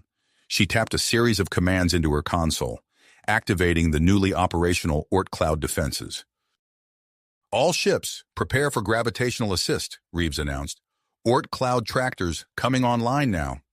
Across the vast expanse of space, massive gravity tractors hummed to life. Their influence extended far beyond simply stabilizing errant celestial bodies. Invisible lines of force began to crisscross the battlefield, bending the trajectories of Allied weapons fire. A Eurydian cruiser, its hull scarred from multiple impacts, suddenly found its energy beams curving around the bulk of an enemy destroyer. The beams struck the destroyer's engines, causing a chain reaction that tore the ship apart. "Admiral," her tactical officer reported, "the gravity tractors are increasing our weapons efficiency by 37%. Reeves allowed herself a small smile. Excellent. Now let's see how the Major is handling those new composite ships. In another sector of the battlefield, Major Alexander Graves and his Titan mech squad faced a startling development. The remaining enemy ships began to merge, their hulls flowing together like liquid metal to form massive chimeric vessels. Titan's new strategy, Graves called out, his mech's thrusters flaring as he dodged a barrage from one of the composite ships. Target the junction points. That's where they'll be weakest. The Titan squad scattered, using their enhanced mobility to outmaneuver the lumbering composite vessels.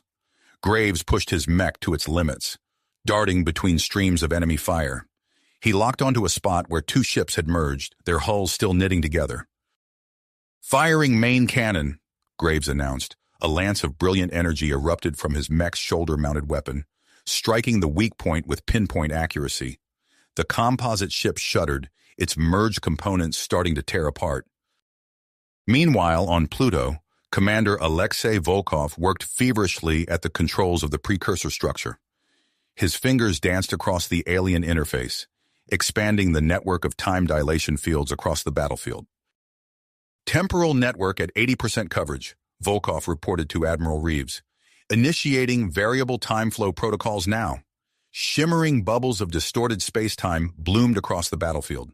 Enemy ships caught in these fields moved as if through molasses, their reactions delayed and their weapons' fire easily avoided. Allied vessels, guided by the AI from Neptune, skillfully navigated the temporal maze, using the accelerated time bubbles to strike with lightning speed. In the rings of Saturn, Warlord Krogath snarled as he observed the largest invader ships beginning to use his gravitational vortex to their advantage. The enemy vessels rode the gravitational currents, using them to slingshot towards the inner system. Clever, Krogath grudgingly admitted, but not clever enough. Reconfigure the vortex. Multiple focal points. Now! The massive gravitational disturbance in Saturn's rings began to shift and fracture. Instead of a single massive whirlpool, it split into dozens of smaller vortices. Enemy ships that had been riding the currents suddenly found themselves trapped, pulled apart by competing gravitational forces. On Uranus, High Marshal Zexkar's sensors lit up with warning signals. Energy surge detected in the enemy flagship, he reported, his voice tense. It's preparing for a massive attack. Without hesitation, Zexkar began the process of reconfiguring the precursor cities on Uranus. The gleaming structures shifted and realigned, forming a vast, interconnected network. Energy began to build between the cities, coalescing into a shimmering shield that encompassed the planet. Shield at 60% strength and rising, Zexkar announced. We'll be ready when that flagship makes its move.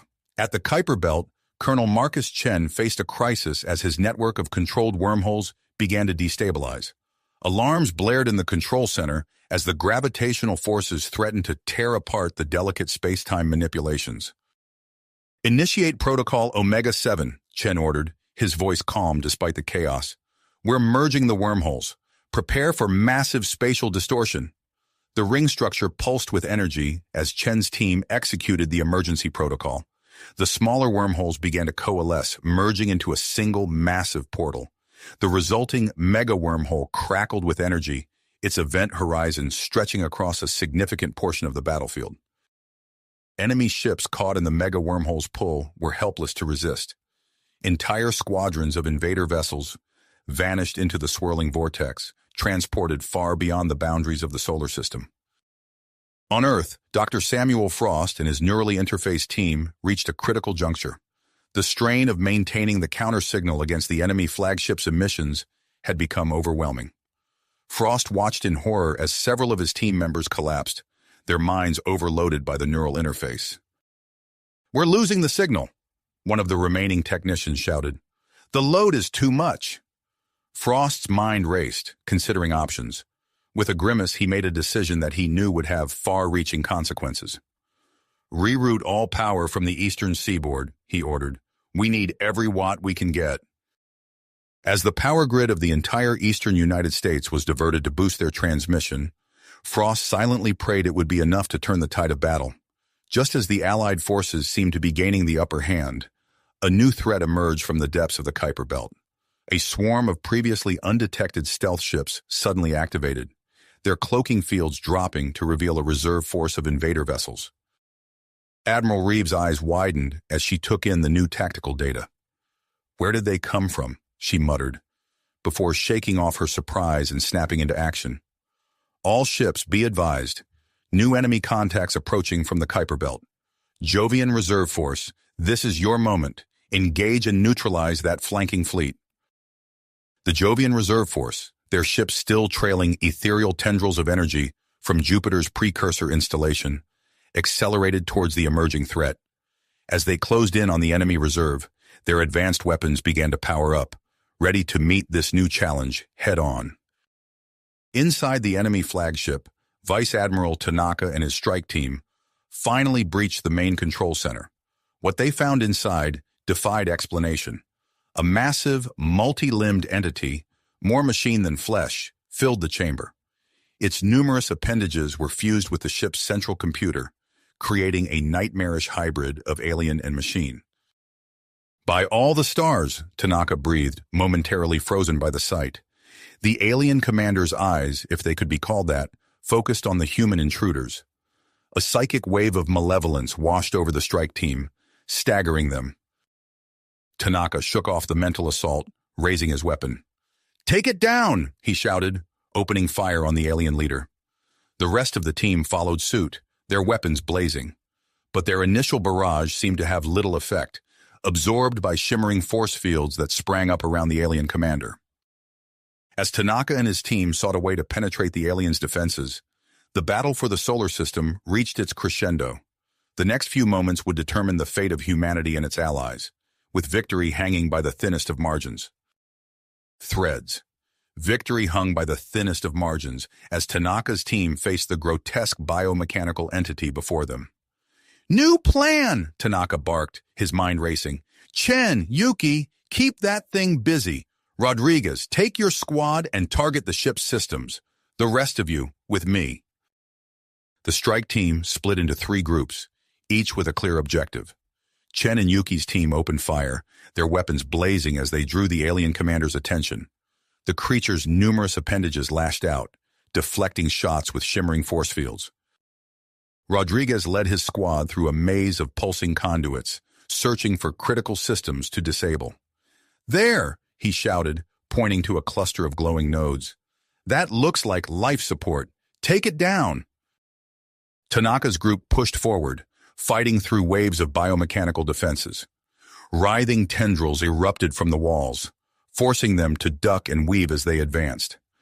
"We need to sever its connection to the ship," Tanaka called out, slicing through a metal tentacle with his plasma cutter.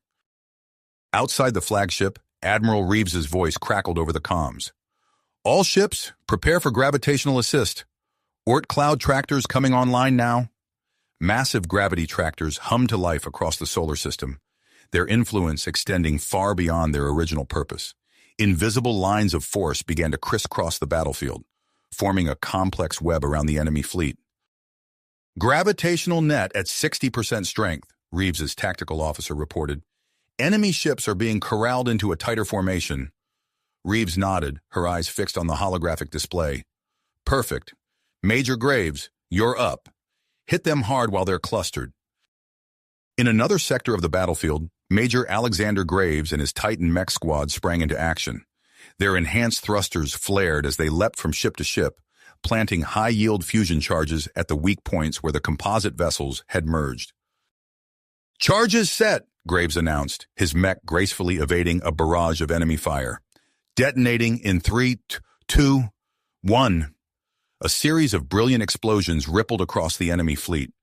The massive composite ships shuddered and began to break apart, their structural integrity compromised. On Pluto, Commander Alexei Volkov worked feverishly at the controls of the precursor structure. "Expanding temporal network," he reported. "Initiating variable time flow protocols now." Shimmering bubbles of distorted space-time bloomed across the battlefield. Allied ships accelerated through pockets of accelerated time, striking with lightning speed, while enemy vessels found themselves trapped in regions of slowed time, their reactions delayed and sluggish. In the rings of Saturn, Warlord Krogath snarled as he pushed his tactics to the limit. "Initiate Singularity Protocol," he ordered. "Let's see how they handle this." The precursor satellites in Saturn's rings pulsed with energy. Dozens of miniature black holes winked into existence across the battlefield. Enemy ships caught in their event horizons began to twist and elongate, torn apart by the immense gravitational forces. Allied vessels, guided by the AI from Neptune, used the gravitational pull of these singularities to slingshot themselves across vast distances, striking with impossible speed and precision. On Uranus, High Marshal Zexkar completed the reconfiguration of the precursor cities. The gleaming structures formed a vast, interconnected network, a shimmering shield encompassing the entire planet. "Energy buildup detected in the enemy flagship," Zexkar announced, his voice tense. "Brace for impact." The enemy flagship unleashed a massive energy beam, powerful enough to shatter a planet. But as it struck the shield around Uranus, something unexpected happened. The shield absorbed the energy, pulsing with an otherworldly glow. "Redirecting enemy attack," Zexkar called out. "All Allied ships, clear the area." The shield around Uranus flared brilliantly, sending the absorbed energy back towards the invading fleet in a devastating wave of destruction. Enemy ships caught in its path simply ceased to exist, vaporized in an instant. At the Kuiper Belt, Colonel Marcus Chen faced a critical decision as alarms blared around him. The mega wormhole was becoming increasingly unstable, threatening to tear apart the fabric of space-time itself. "We can't sustain this," Chen muttered. Then his eyes widened as an idea struck him. "Redirect all power to the ring structure. We're collapsing this wormhole." The massive ring pulsed with energy as Chen's team executed his orders. The wormhole began to shrink, its event horizon constricting. But instead of disappearing entirely, it collapsed into a dense gravity well, creating a new tactical advantage on the battlefield. Enemy ships caught off guard by this sudden change found themselves being pulled inexorably towards the newly formed gravity well. Allied forces, prepared for this maneuver, used the gravitational anomaly to their advantage, picking off the trapped enemy vessels with precision strikes. On Earth, Dr. Samuel Frost watched in horror as his neurally interfaced team collapsed one by one, overwhelmed by the strain of maintaining the countersignal. With no other options left, he made a decision that could cost him everything. "Reroute all power directly to my neural interface," Frost ordered, his voice hoarse. "I'll channel the signal myself." As the full power of the eastern seaboard surged through his body, Frost screamed in agony. But the gambit worked. The amplified countersignal tore through the enemy's defenses, causing widespread system failures throughout the invader fleet. Inside the enemy flagship, Tanaka and his team fought their way closer to the ship's central computer core. The biomechanical entity lashed out with increasing desperation, its attacks becoming more frenzied and unpredictable. "We're almost there," Tanaka shouted, ducking under a flailing tentacle. "Push forward!" As they reached the computer core, a new surge of energy pulsed through the ship. The alien commander howled, a sound that reverberated through both mind and matter. Tanaka raised his weapon, ready to deliver the final blow, when suddenly every sensor and scanner in the solar system lit up with a massive energy signature. Far beyond Pluto's orbit, on the distant dwarf planet Eris, something ancient and powerful began to awaken. The icy surface cracked and shifted, revealing glimpses of a structure that dwarfed even the precursor installation on Pluto. As both Allied and enemy forces scrambled to assess this new development, the battle for the solar system entered a new, unpredictable phase. The awakening on Eris promised to change the course of the war, but whether it would tip the scales towards victory or defeat remained to be seen. The energy signature emanating from Eris pulsed with an intensity that dwarfed even the precursor installations they had encountered thus far. Admiral Elena Reeves's eyes widened as she processed the tactical data. "This changes everything," she muttered, her mind racing through the implications. Without hesitation, she opened a secure channel. "Commander Volkov, I need you and your team on Eris immediately. Investigate and activate that installation if possible." "Understood, Admiral," Volkov's voice crackled through the comms. "We're en route." Inside the enemy flagship, Vice Admiral Tanaka and his strike team pressed their advantage. The biomechanical entity before them thrashed wildly, its movements becoming increasingly erratic as they severed more connections to the ship's systems. "Keep pushing," Tanaka shouted, ducking under a flailing tentacle. "We're weakening it." The team's coordinated assault paid off. With each severed connection, the alien commander's control over the ship diminished. Sparks flew from exposed circuitry, and the once impenetrable force fields flickered and died. Outside, Major Alexander Graves and his Titan mech squad seized the opportunity. "All units, target these coordinates," Graves ordered, transmitting data from the internal strike team. "Hit them with everything we've got." The Titan mechs unleashed a barrage of fire on the flagship's hull, their Jovian-enhanced weapons finding purchase where before they had been ineffective. Explosions blossomed across the massive ship's surface as its structural integrity began to fail. In the Kuiper Belt, Colonel Marcus Chen watched with grim satisfaction as enemy ships continued to be drawn into the gravity well he had created. "Time to turn up the heat," he said, his fingers flying over the control panel, initiating electromagnetic pulse. The ring structure hummed with power, and a wave of energy erupted outward. It swept through the clustered enemy ships, amplified by the gravitational concentration. Systems failed en masse, leaving the invaders' vessels drifting and defenseless.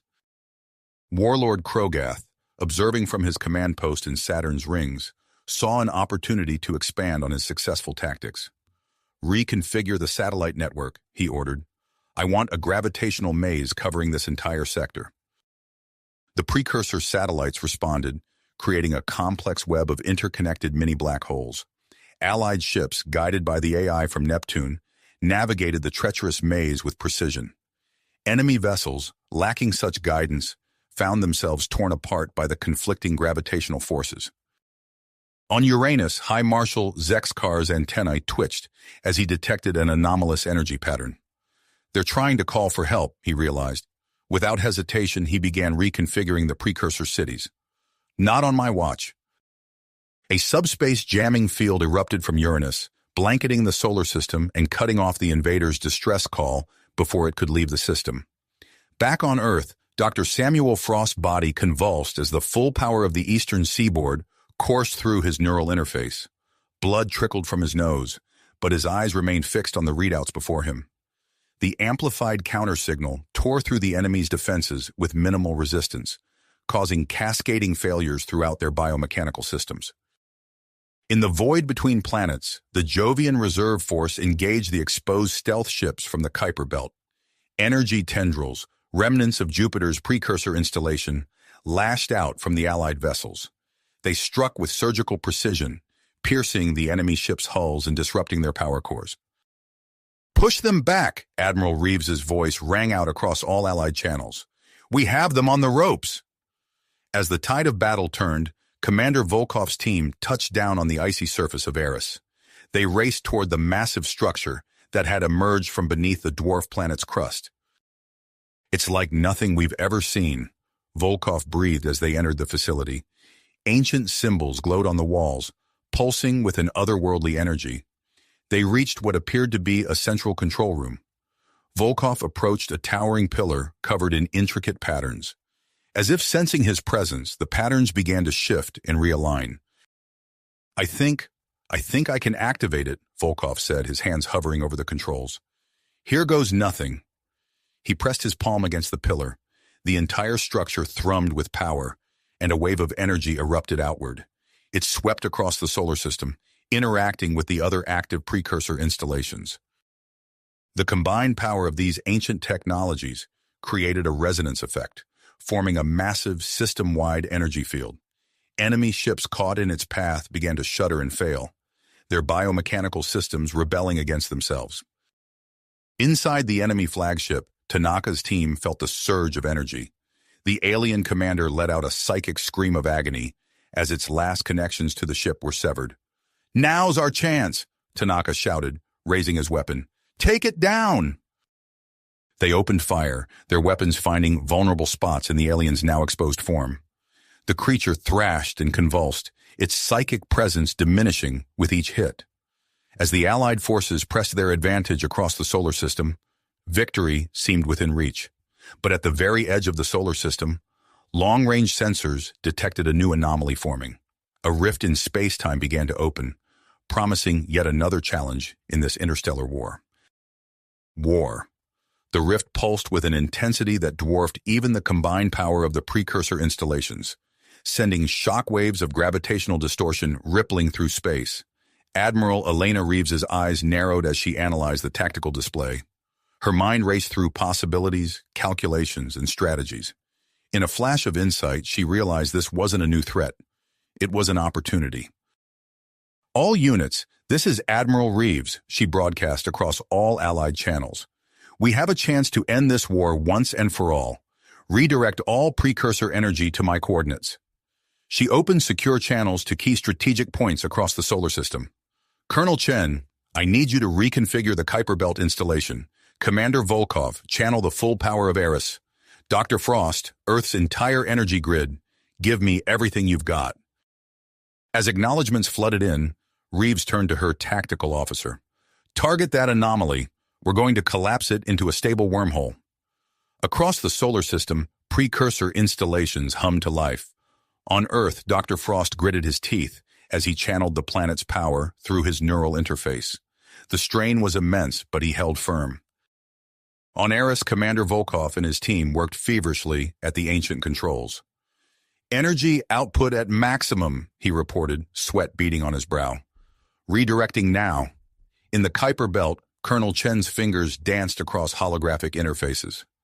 "Gravitational matrix reconfigured," he announced, feeding power to the focal point. The combined energy of the precursor network converged on the spatial rift. Space itself seemed to bend and warp under the immense power. Slowly, inexorably, the chaotic Terran reality began to stabilize, its edges smoothing into a perfect circle. "It's working," Reeves exclaimed. "We've created a traversable Einstein-Rosen bridge. This is their point of origin, the source of their fleet." Inside the enemy flagship, Vice Admiral Tanaka and his strike team cornered the alien Supreme Commander. The biomechanical monstrosity lashed out with tentacles of living metal, its psychic screams assaulting their minds. Tanaka ducked under a sweeping appendage, his enhanced reflexes allowing him to close the distance. "Now!" he shouted to his team. They opened fire, their weapons, a hybrid of human ingenuity and reverse-engineered alien tech, tearing through the creature's defenses. Tanaka leaped forward, his cybernetically enhanced fist connecting with the alien's central mass. The impact sent shockwaves through the ship. The alien commander's form began to disintegrate, its psychic presence fading.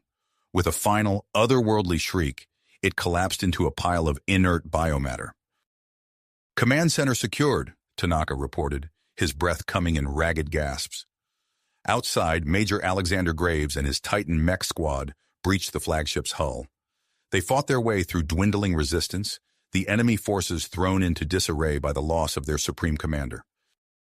Graves' Titan mech stomped into the ship's communication hub. "We have control of the array," he announced. "Broadcasting defeat signal now." Across the battlefield, enemy ships began to falter and drift. The once coordinated assault devolved into chaos as the invaders lost their central control. Warlord Krogath, observing from his command post in Saturn's rings, saw the opportunity. "Reconfigure the gravitational maze," he ordered. "Funnel them towards the wormhole." The network of mini black holes shifted, forming a vast, invisible net that began to herd the disorganized enemy fleet. On Uranus, High Marshal Zexkar initiated a new sequence in the precursor cities. "Activating system-wide tractor beam," he reported, pulling disabled enemy ships to the wormhole. Beams of energy lanced out from Uranus, latching onto drifting and damaged invader vessels. Slowly but surely, the remnants of the once mighty alien armada were drawn towards the stabilized Einstein-Rosen bridge. Admiral Reeves watched as the enemy fleet was inexorably pulled towards the wormhole. Her fingers hovered over a secure communication channel, hesitating for just a moment before activating it. "This is Admiral Reeves to the Jovian Hidden Fleet," she said, her voice steady. "The time has come. Emerge and form up around the wormhole. We're taking this fight to the enemy's doorstep." From within Jupiter's swirling storms, a fleet of sleek advanced warships appeared. They were the pinnacle of human engineering, incorporating reversed-engineered alien technology and precursor advancements. At their head was the flagship Thunderchild, with Admiral Reeves taking personal command. As the last of the invader ships disappeared into the wormhole, Reeves gave the order. All ships, prepare for wormhole transit. We end this war today. The Allied fleet, a mix of human, Iridian, and Orcs vessels, along with the newly revealed Jovian Hidden Fleet, aligned themselves with the Einstein-Rosen Bridge. With a final burst of energy from the precursor network, they plunged into the unknown, ready to face whatever awaited them on the other side. As they entered the wormhole, reality itself seemed to twist and bend around them. The fabric of space-time warped and folded, carrying them across vast cosmic distances in the blink of an eye. And then, with a flash of blinding light, they emerged into a new star system, the heart of the invaders' empire. Before them stretched a bizarre vista of biomechanical constructs orbiting a dying star. Massive structures pulsed with alien energy, their purpose incomprehensible to human minds. But there was no time for wonder or speculation. They had a war to end. Admiral Reeves's voice rang out across the Allied fleet. "Deploy the device. Let's finish this." From the bowels of the Thunderchild, a weapon unlike any other emerged, a fusion of human innovation, Iridian technology, Arcsur ferocity, and precursor power.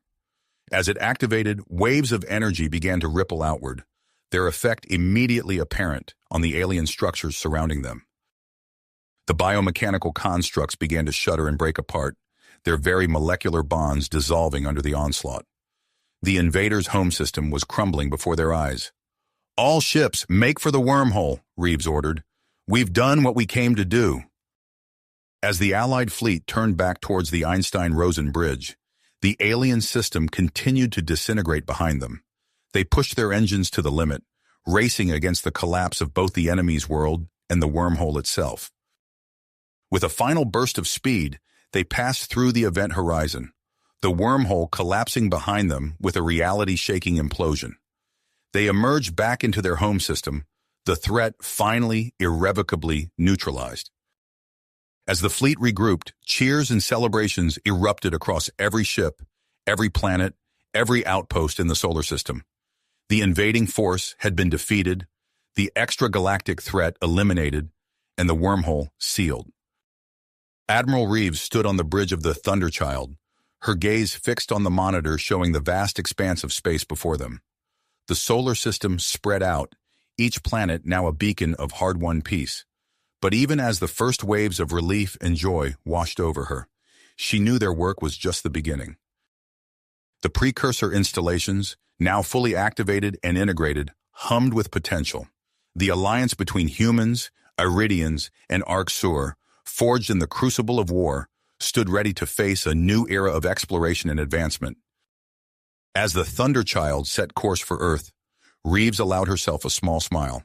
They had defended not just their planet, not just their solar system, but the entire Milky Way galaxy. And now, with the shadow of invasion lifted, it was time to look to the stars, not with fear, but with hope and curiosity. The ship's engines flared to life, propelling them towards home and the dawn of a new age for all species of the Milky Way. The future stretched out before them, vast and full of possibilities, waiting to be explored. You have reached the end of the story. If you enjoyed this story and want to support us, please leave a like and subscribe to our channel, and for every comment that says 88, I will heart every single one of them. Thank you for your time.